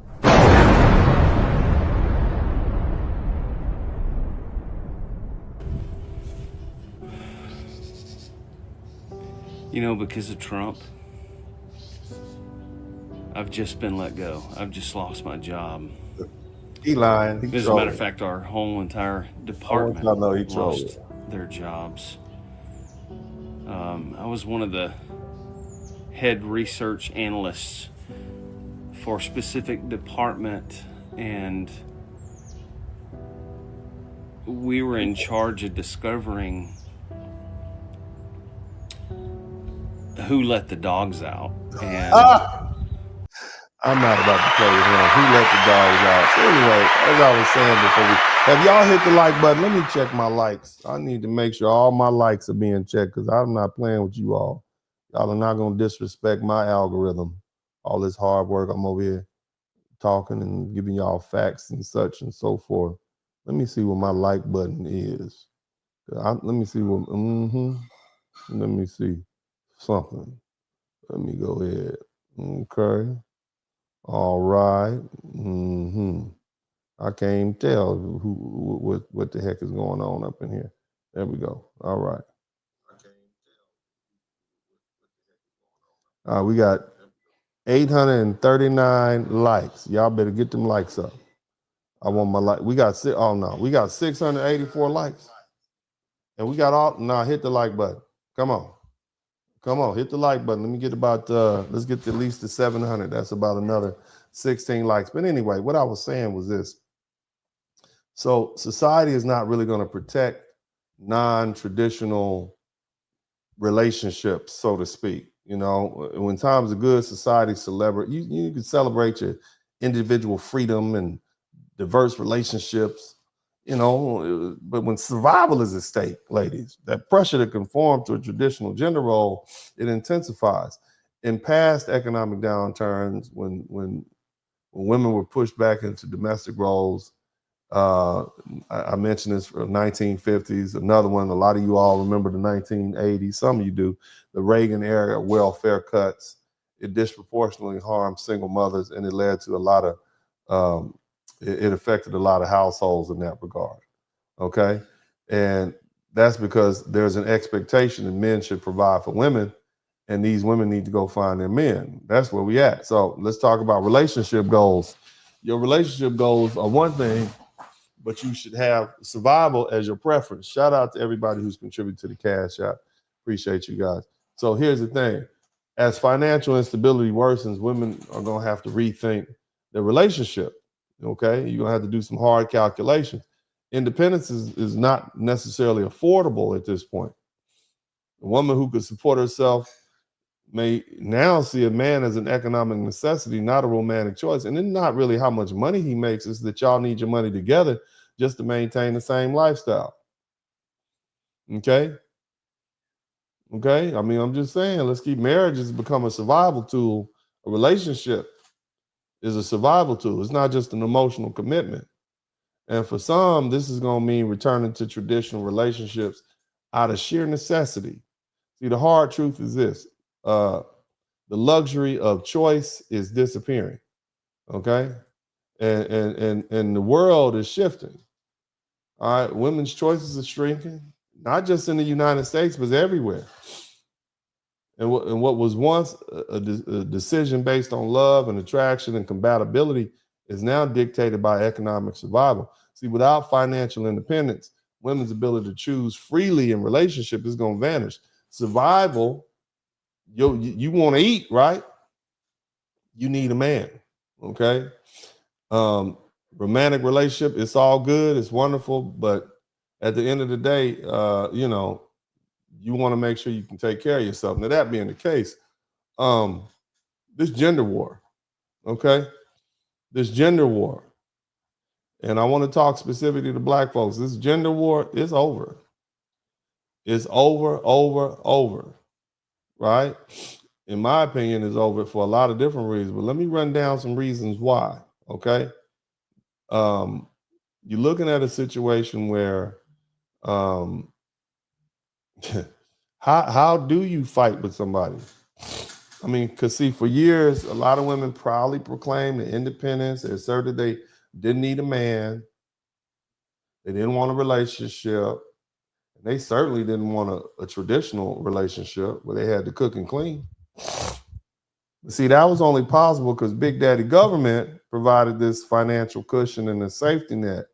And, you know, even if you lost your job, You had welfare, and these good government jobs never fire you, and then child support was reliable, even if it put a few dollars in your pockets. At that particular point, independence was achievable. But now the economy is collapsing. Shout out to Penny Ford. The economy is collapsing. Government safety nets are disappearing. Trump is in office. You got financial stability is not guaranteed, and your job is not guaranteed, even with a master's degree. And this reality is hitting hard. If a father loses his job, he can't pay child support or alimony. And no matter how many times the courts demanded the federal and state governments, when they cut welfare, SNAP, housing assistance, there's nowhere to turn. And you got, again, I'm going to keep running down this gold card, this green card policy. This is going to allow millionaires and billionaires to fast track their immigration for $5 million price tag.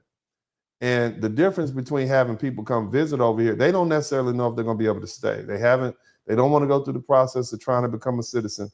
But if a billionaire, if all he has to do is just put $5 million on the table and they're going to fast track him to a green card, he knows, number one, I'm going to be here forever. I can pay for my children to be here. They're going to have children here. We worth $8 billion at the house in Saudi Arabia or wherever place they're from. We can take our money and put it over here. We're going to be like citizens. You see? And so eventually they're going to flood the country with ultra wealthy foreigners, ultra wealthy immigrants. What does that mean? That means housing, food, transportation, everything's going to skyrocket, and it's going to further lower the middle class Americans to darn near the financial brink. And this country is already becoming unlivable for single income households.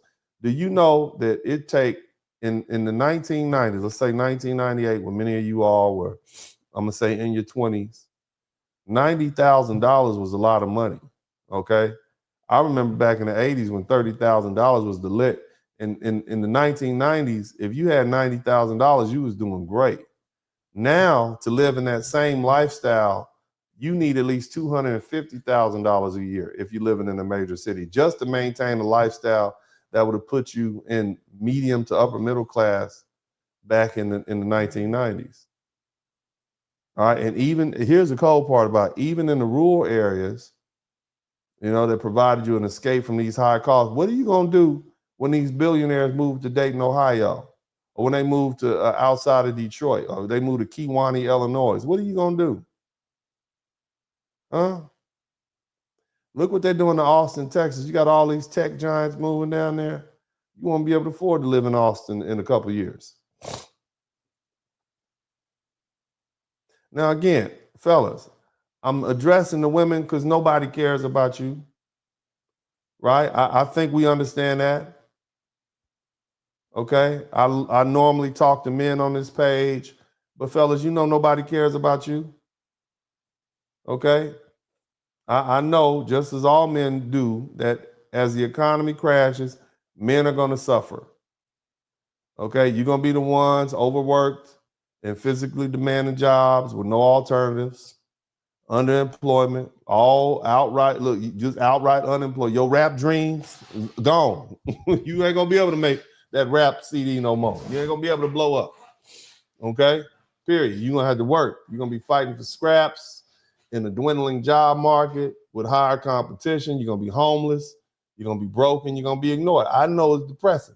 I know it is. Okay, and society doesn't feel any sympathy for struggling men. And the truth is, no one will care. All right, no one will care. But when a woman is homeless, it's a tragedy. When a man is homeless, it's just expected. He must be lazy or something like that, right?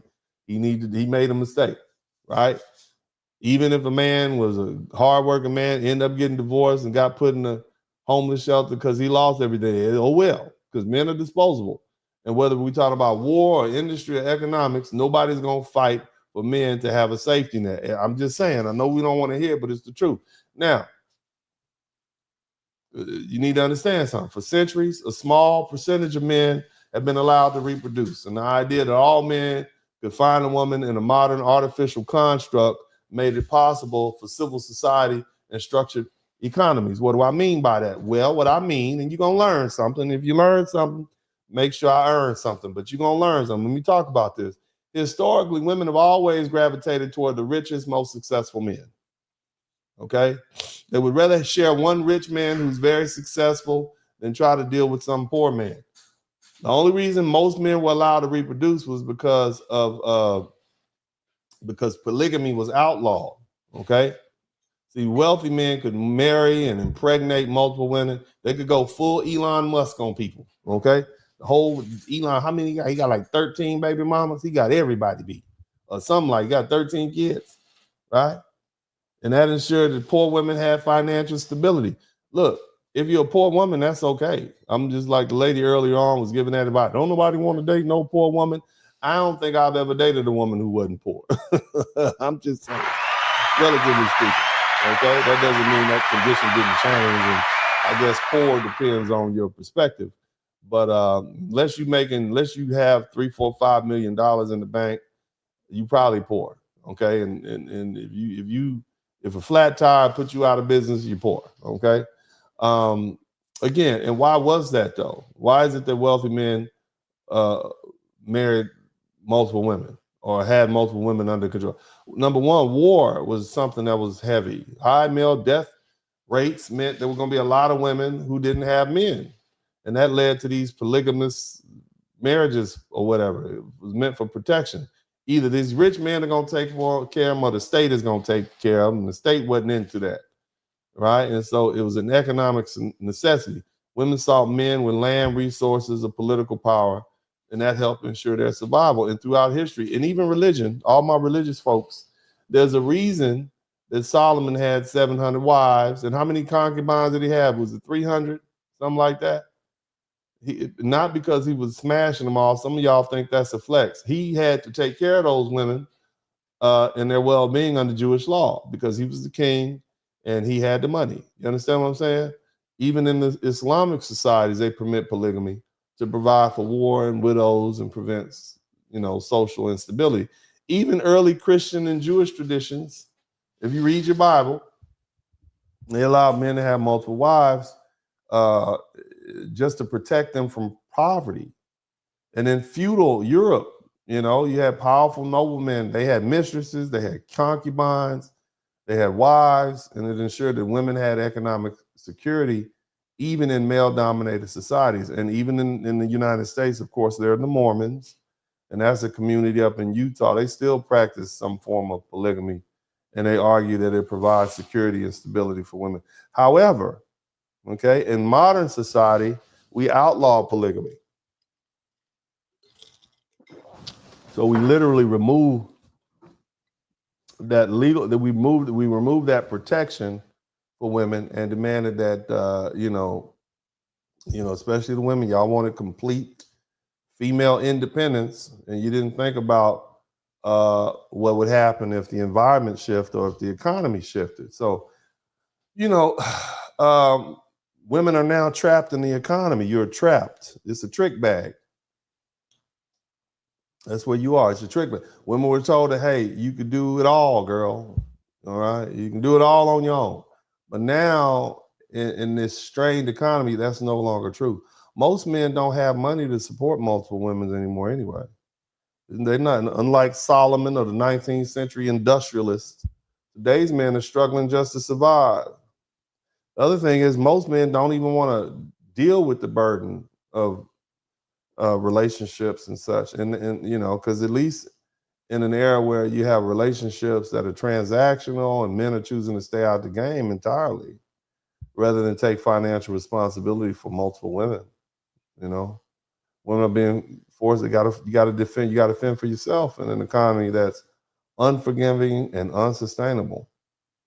Okay. And the thing is, ladies, for years you said, not all the ladies, but a lot of women said, I don't need a man. But that chant was only possible when the government and the courts played the role of the provider. Shout out to James Wilson. But now we got, guess who? Donald Trump, hot boy D. Trump in the office. And, you don't have the government necessarily on your side. You don't have the courts on your side. And this is the reality. The safety net is gone. Men are no longer willing to, pick up the slack, or they're not even able to pick up the slack. I mean, you got dudes out here talking about we want to go 50-50. What does that tell you? Right? What does that tell you? If men are talking about we want to go 50-50, they don't have it. You see? And so financial independence for women is becoming an illusion, you know, for millions of them. And in the end, the economy is deciding the outcome of the gender war.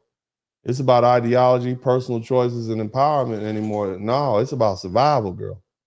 And as history has always shown, when survival is at stake, the rules change. So what do I predict? Because I like to give predictions, okay? I've always been able to give predictions and tell you guys which direction stuff was headed based on what we all see. I'm just going to tell you, I predict in the coming years, we're going to see a major shift in what women promote on social media, because that's a telltale sign of what they're thinking about. Not because they necessarily want to, because the economic survival is going to force them to adapt. Women always had a way of making necessity look like a choice, okay? And this is no different. I expect you all to see on social media, TikTok videos, women cleaning their houses. I see them cleaning that. They're gonna be cleaning their houses. That's gonna be a trend. They're gonna be perfecting their cooking. They're gonna be talking about how to save money. That's the new flex. Saving and investing is the new flex. The same way in the past, they had those luxury travel and expensive brunches and designer handbags and those ultimate social status symbols.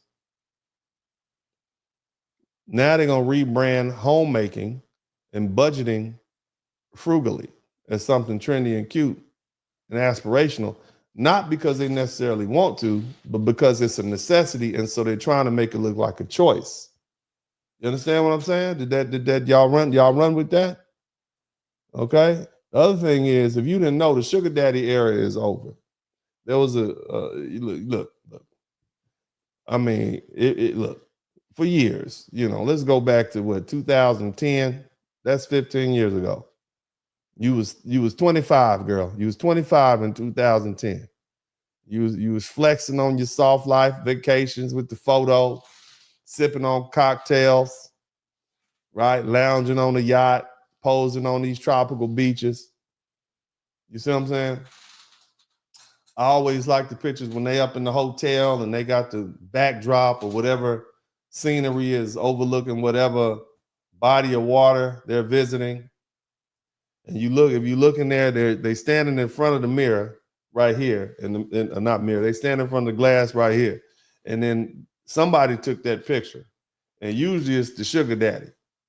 And if you look in that reflection careful enough, you can see that sugar daddy's outline in that window reflecting off the glass, right? In the shadow behind it. Well, look, those days are over. All right. Sugar daddies don't have it like they used to. That man is on AARP. Okay. He looking forward to retirement. Okay. He's focusing on securing what little remain he has his wealth he has left. Inflation has hit him too. Okay, that means your allowance is dried up, cash out. No, none at all. And you got to pay taxes on that cash app anyway. Anything over $600. Did you know Joe Biden did that? That's what the IRS agents were there for. Okay, so you might get hit with some back taxes. And again, the competition for wealthy men is higher than ever, and there's more being spread thin anyway. For some of you all, again, you know, your sugar dad, that was 10, 15 years ago, girl. You was 25, you 40 now, you 40. You at that big old age of 40, you ain't gonna get no sugar daddy. You know what I'm saying? What's wrong, girl, please? You better, what you need to do, okay, you know, when things get tough, you know, people try to make trendy what they're forced to do. Okay. Right now, women are being forced to become more traditional, okay, and advertise these traditional roles. And I expect to see a massive cultural shift toward promoting housewives, aesthetics, domestic skills, and long-term relationships as the new ideal. And here's what you're gonna see coming. You're gonna see, you know, cooking is the new flex. If you want to blow up. If you guys, anybody who wants to blow up a channel, if you want your channel to get, go on, put some cooking on there. Women showing off elaborate home cooked meals, meal prep, learning recipes, stuff that their grandmothers used to make. Like that young lady cooking with Kaya. Or hell, it's gonna be cooking with Kaya, cleaning with Karen, okay? Spotless kitchens with Carmel, glorification of homemaking with Gloria, dressing modestly with Melissa.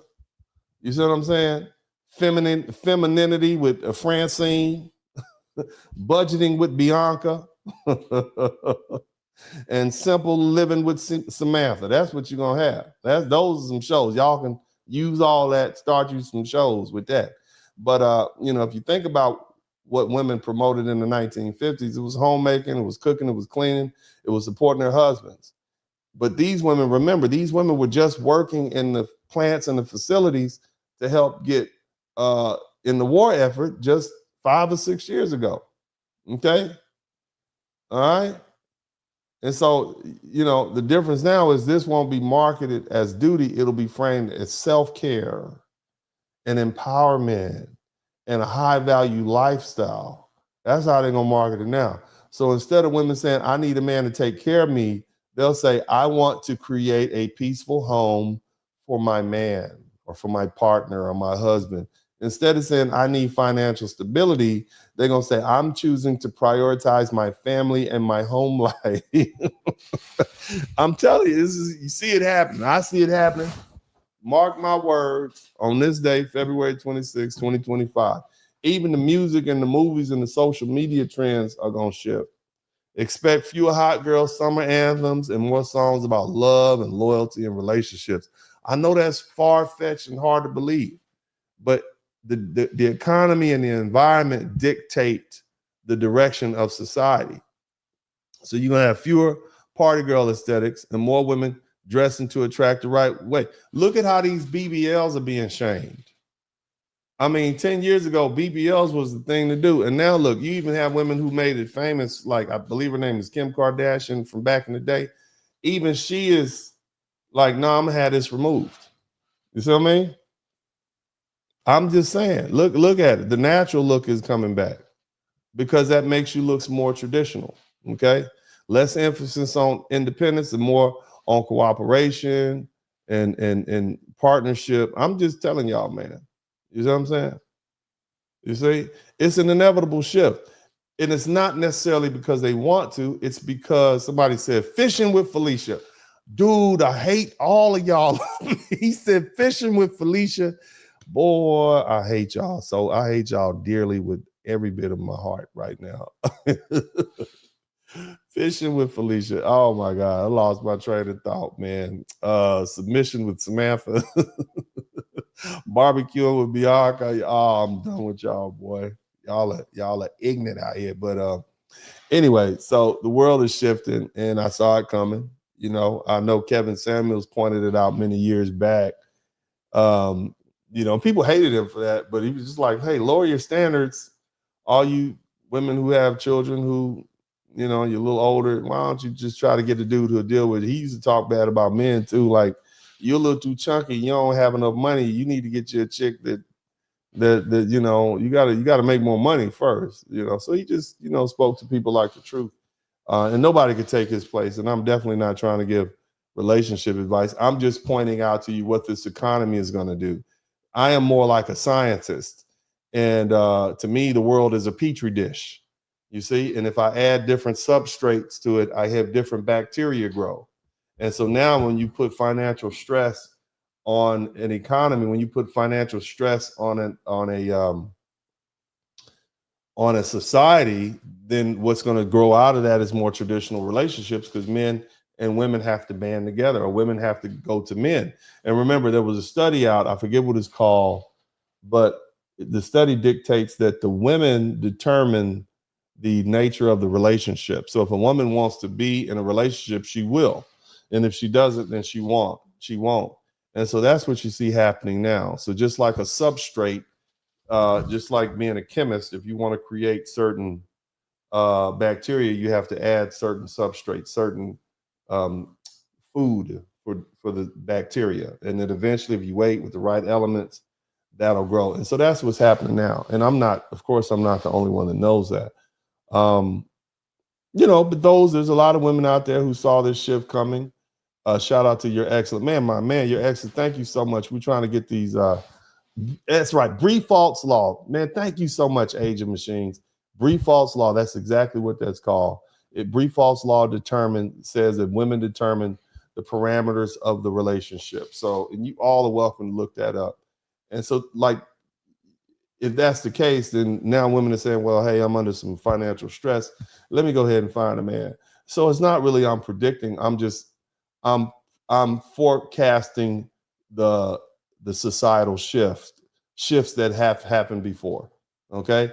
Because I recognize that history doesn't repeat itself, but it does have echoes. Now, again, the world's changing. I think that we see this shift coming. All that, those who saw it coming and they position themselves early, they're gonna have the best options, and those who still try to hold on to this outdated boss babe ideal, that's just gonna be a struggle, So it's cool. Embrace the homemaking, embrace the modesty. Let's focus on relationship building, and let's make a serious comeback. Now, I have some very particular things I want to say to the Black community, because I know we got some Black folks up in here. I love y'all about this gender war. All of that stuff that I spoke of so far has generally been for everybody listening, because I guess I'm getting a diverse crowd. I don't know why y'all come up over here with me. I'll be chopping my words up. All I do is speak African American vernacular English. But nevertheless, I do appreciate everybody in my chat room. And I'm going to continue on my path of trying to teach people. And hopefully, my legacy will be one who help heal and bring peace through comedy and learning and education. Not comedy. I just got a few jokes. I would never try to put myself on the level of a comedian. But I do love you all. And I want to see Black folks specifically get through what we're going through right now. But anyway, it's the time. I want to take the opportunity to thank all of the people who contributed to the Cash App first, and then we're going to go to the Super Chat. So let's go ahead and do that. I hope you all truly enjoyed my broadcast. I certainly do appreciate spending this 3 hours with you all. So let me go ahead and take the opportunity to thank again, Mr. Robert. Bro, thank you for this $100 Super Chat. Boy, that's what I'm talking about. You're going to get the rock and roll. I don't want to be the last, man. I don't want to be mad at him. I don't want nobody to know. But we're looking out. Robert, thank you. Rodney, thank you so much, Rodney. I appreciate you for the Cash App. Mr. Lawrence, thank you for the $5. Mr. Vardine, thank you so much for the $5. And Miss Amanda, thank you so much for your Cash App donation. Now, let's get to the real MVPs up here, man. I want to give a big shout out to everybody who came through with the Cash App. Now, we got 22 Super Chats, and I know darn well that you all learned something up in here. Okay, now if you didn't learn something tonight, then that means you just hard-headed. You don't hear nothing. You don't hear well at all. Okay, I need to make sure that I'm seeing this right. 22 Super Chats. Golly, nevertheless, if we can get to 25, that'll be live. 22 is only a few short of 25. So let's go ahead and get together and let's see if we can get me 23 or 25, but only if you learn something. If you didn't learn something, you don't owe me anything. I'll try to do better next time. But my man, Eddie B, he said the Blizzard King. Shout out to you, man, is here. Thank you so much. Randy Harris, classes in session. Thank you so much, family. Who else we got up in here? Praying for Alicia. I'm a pretty woman at 55. Glad I handled my business while young and love being 100K. Yo, you did the right thing, baby. You did it.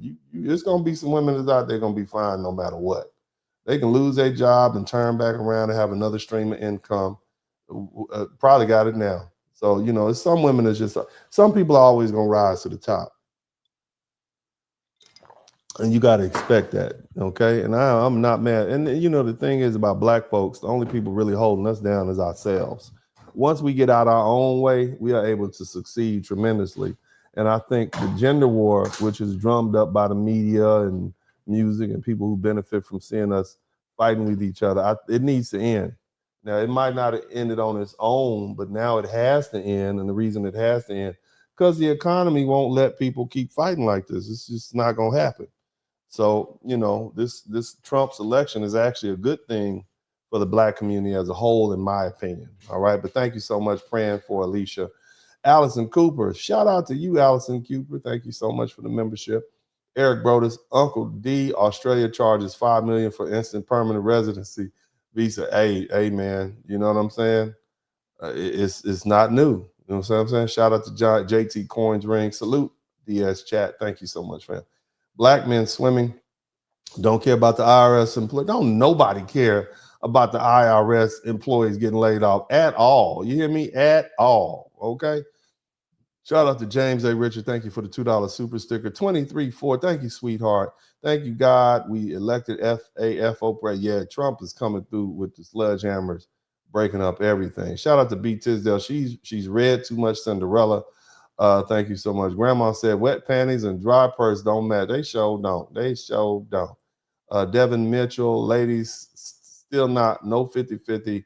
No men over 100K. No short men ride under 100K. TIQS said we are not paying to look at some used yams. We outside. We on planes. We simp free in 2025. It's gonna be hard to get men to cooperate with you, man. They y'all to let them men go free. You told them you didn't want them, and so it's gonna be. But at the end of the day, fellas, look, I know you well enough to know that you're lazy, and if you didn't have to fly overseas, then you wouldn't. Okay. But if these, things, you'll see, mark my words, the ladies are going to become a little bit more nicer, and they're going to a little bit easier to get along with, even if they don't want to, just out of necessity, because people need to eat. You know what I'm saying? Shout out to Martin Dupree, Uncle D, keep up the work. You need your background music. Oh, y'all want me to play the background? I don't play it sometimes because I figure it's distracting, but I love playing my background music. Let me put my background music. I like that little music popping. Yeah. Yeah. AI dangerous. The God is humbling humanity. It really is. It is. Give them nothing. All right, we got 24 super chats. All we need is one more super chat to get to 5. Maybe we'll get there before I finish this list that I'm reading off. Give them nothing. TRQS. Penny Ford. I'm a saposexual, attracted to intellect. At least be smart enough to keep your job. Oh, you cold-blooded. Shout out to Penny Ford. Your Excellence gifted 5 Dennis Sperling podcast memberships. Thank you so much. I appreciate you. The African diastatic. I'm late and it passed my bedtime for the plate. Nah, man, you right on time, man. Good looking out. Penny Ford, they're going to have to hit the QR code. The computer has no empathy for whatever your problem is. It sure doesn't. James Wilson, thank you so much. And also, thank you again. You're excellent, man. You passing out memberships. Good looking out, brother. That's like 15. We're trying to get to 100 more memberships. All together, that'll be like 300, man. If we can get that, it'd be great. You take up tuition offering like a Pentecostal preacher, worth every dime. Thank you so much, sweetness. I love you so much for being so supportive over these past few weeks since I came back from my vacation. I thank you so much. I'll make sure I keep the level of discourse high and uplifting, okay, especially in these times that are very trying and stable. One of the reasons that I decided to just kind of, you guys know I am ferocious. I don't hold any bars back, and I let people have it. But now is not that time. It's time for Black people to come together. It's time for us to stop fighting with each other, because we have so many other things that we need to keep our eyes on. And that's what I need you to understand. So I've kind of recognized the position that I'm in. Very interesting enough. Did you guys hear what O'Shea Duke Jackson said about me? He let the cat out the bag. Did you guys hear what he said? In one of his recent broadcasts, they were talking about how Kevin Samuels didn't put any of his friends on. You guys remember that? Did y'all see that? Did any of you all see that? And then Kevin said, no, he was trying to get, O'Shea Duke Jackson said, no, he was asking me, O'Shea Duke Jackson. By the way, I really like O'Shea Duke Jackson. He is he's the heart and soul of Black YouTube, whether you like it or not. He's consistent. He's professional. He's definitely one of my favorite broadcasters of all time. And a really cool guy, really stand-up guy. I really like O'Shea Duke Jackson. When Kevin Samuels passed away, he was 100% in my corner trying to help me get Miss Beverly, who's Kevin Samuels' mom, straight. I found a lawyer for him. We helped pay for Kevin's initial things he needed to get the estate set up out of our own pocket, behind the scenes. If you guys know, you guys probably remember. There was a lot of people saying bad things. He died broke, blah, blah, blah, this, that, and the other. But I was not going to let that Black man's reputation be tarnished like that. And that's just me. You understand? That's just how I get down. It don't matter. Once you my friend forever, life and death. I'm loyal like that, And so I bought a dress for his mama and his daughter, and so they could look nice for the funeral and the cameras and such and so forth. I think I even went shopping. My fiance at the time, wife now, we went shopping and bought them some stuff and made sure they looked nice and FedExed it to them. I didn't make it to the wedding because I knew there was going to be some people there talking stuff, and I know myself well enough to know that I would not want to become a distraction, But nevertheless, Kevin's a stand-up guy. But I say all that to say, they were trying to convince me to kind of take the realm, because, I had a very small channel. It's still relatively small, not even over 100,000. But, when you compare me to some of the other YouTubers, it's like, okay, well, he's stable, professional. He's made his life in the real world. He knows people. He's connected. Yeah, that's a good guy to have out there as our spokesperson. And Kevin was trying to transition over to doing more corporate stuff. Kevin was trying to, hook up with these folks in New York and the Bronx, not the Bronx. Shout out to Saint Nick 69. He was trying to hook up with these people in Brooklyn and start doing manufacturing. You see what I'm saying? Kevin was planning to begin to ship products and cologne and stuff all across the world, literally revitalize certain sections of the Black community. I could envision, that was in, gosh, I can't believe it's been that long. What was that, 2022? 4 years, man. Yeah, we'd have been well on our way to building an empire. And, but he passed away, and, we don't question the good Lord. And it is what it is. So, I'm doing fine for myself, still practicing law, doing well. I'm sure MTR and lead attorney are doing well for ourselves. And Kevin Samuels' legacy continues to grow, But that being the case, I decided to I took a break, as you guys know. I took a break kind of last year a little bit. And over the last few months of the last year specifically, I just chill. And, I decided to come back and seeing what was going on in the world. I think, shout out to Wayne Solomon, it's a good idea that we begin to tone down this rhetoric amongst Black folks. I'm just saying, and I'm going to talk about that in a minute. I'm long-winded, okay? And I live in Texas, so I'm going to talk, okay? I'm going to stop. I know y'all got stuff to do. You're like, he keep rambling. And he on one super chat, he got a bunch more left. But shout out to you, Penny Ford. You inspired me for that. So that rant was for you, Penny Ford. Thank you so much, baby.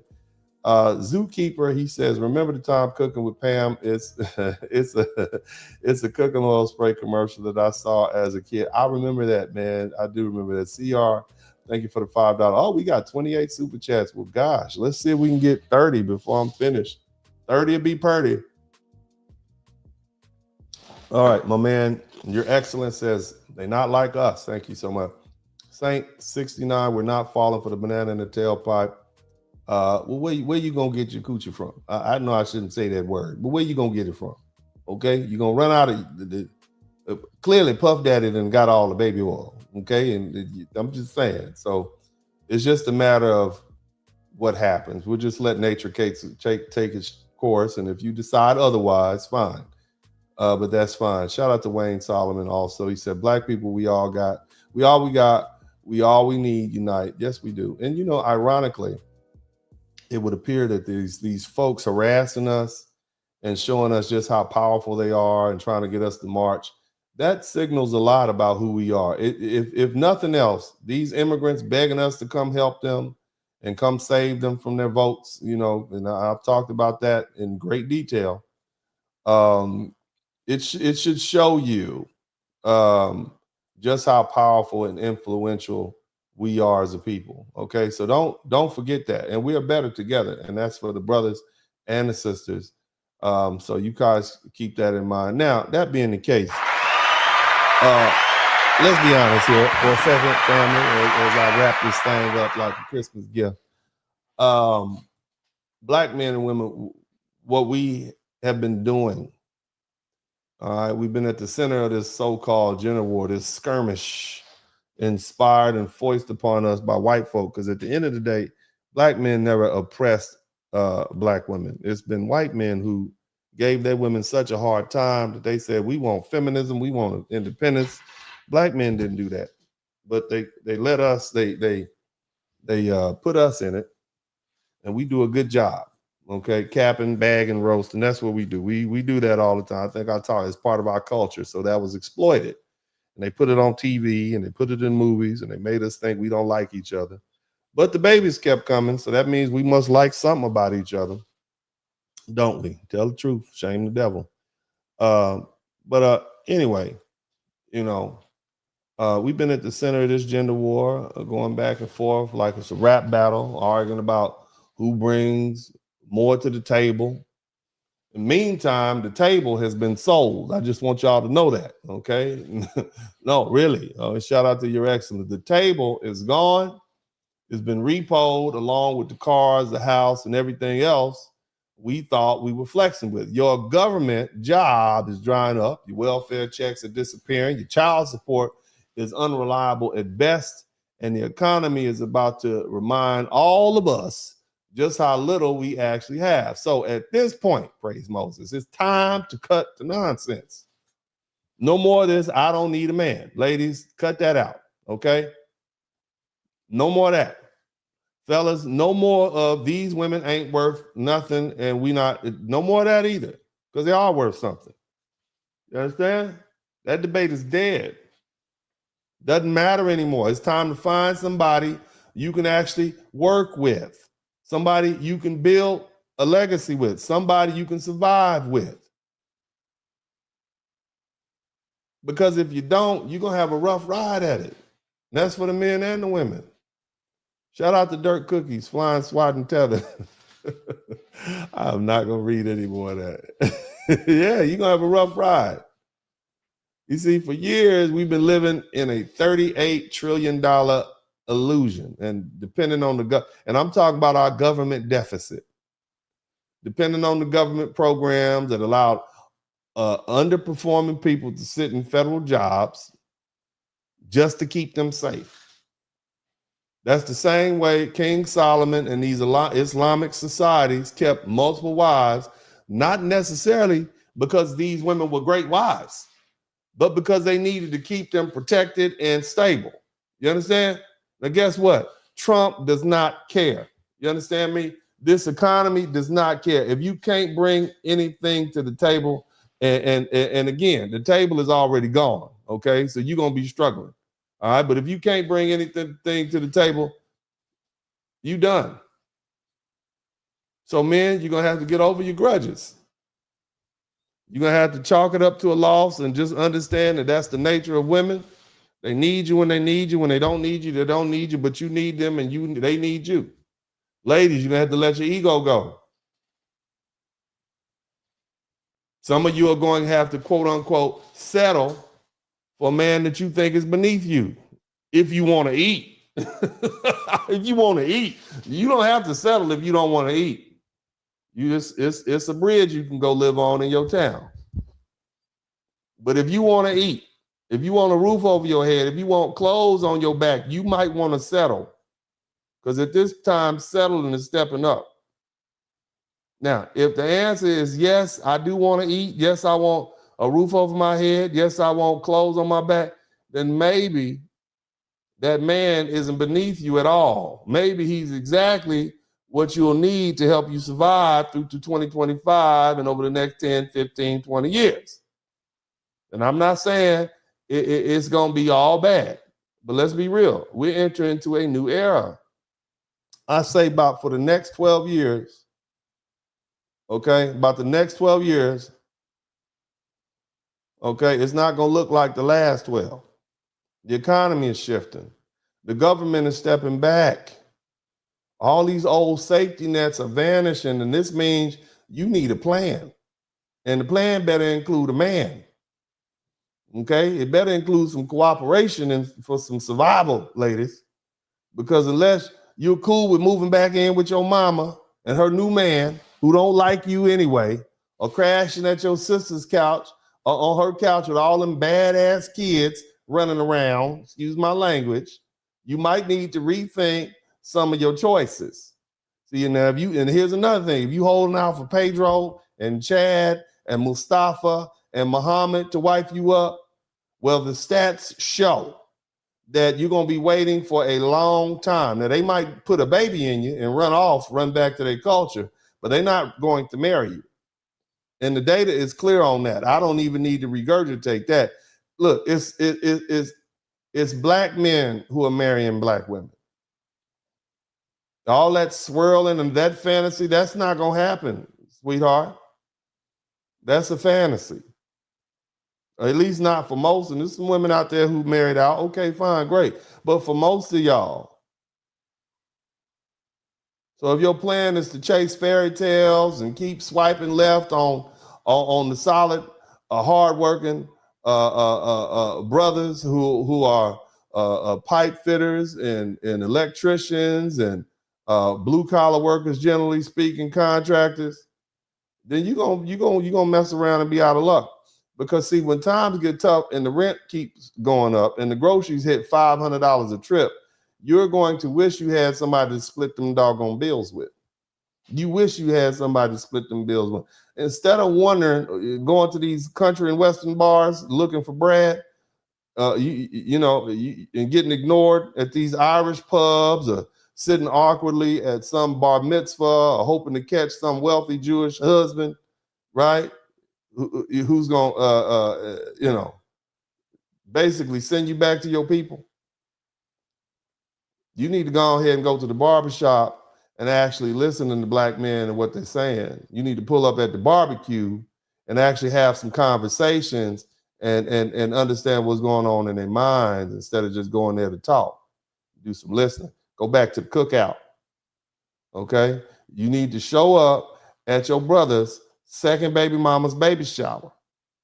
Because it might be somebody there you can meet. You never know. Okay? You might need to find you a man, a decent man, who's also trying to navigate these times. See, the reality is nobody's coming to save you.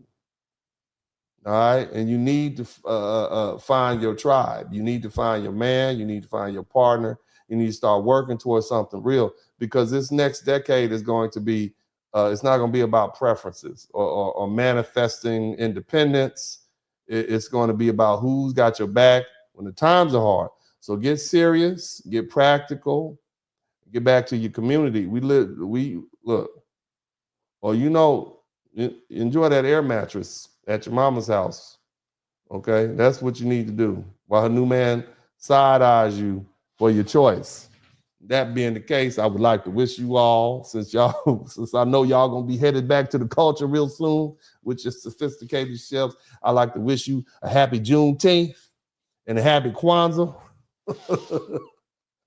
I'm sure I'll see the fantasy's over. Shout out to hot boy Donald Trump for bringing black folk back together. This is Uncle D, and as I always said this time, I'm out, baby. Dennis Sperling. In the city where the lights don't sleep, Uncle D got the vibe so deep. Representing men strong and free. Dennis Sperling's the king of the spree. In the streets where the rhythm flows, black men rising, that's how it goes. Uncle D got the truth to show. In his heart, that's where the fire glows.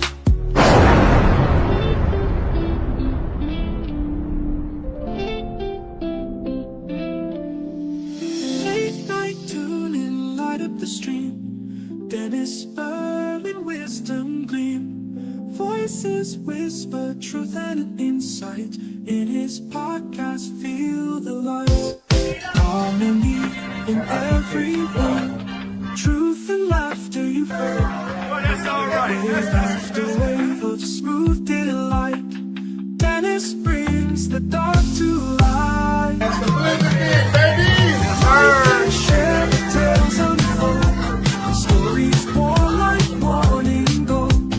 Feeling the wisdom in the subscribing like time after time. Black men, black men, black men. I want to salute you. Your incarceration rate is down. The education rate is up. We up. We went from. We are doing great for ourselves. So you should salute yourself. Shout out to all the brothers out there, whether you're a truck driver or engineer, whether you're an electrician or garbage man, a doctor, a lawyer. If you a hard-working brother, if you fresh out the penitentiary, but you on your grind and you doing it legal and you trying to make amends for yourself, man, I salute you too, brothers. God bless you. This is Uncle D, and you know, I'm out.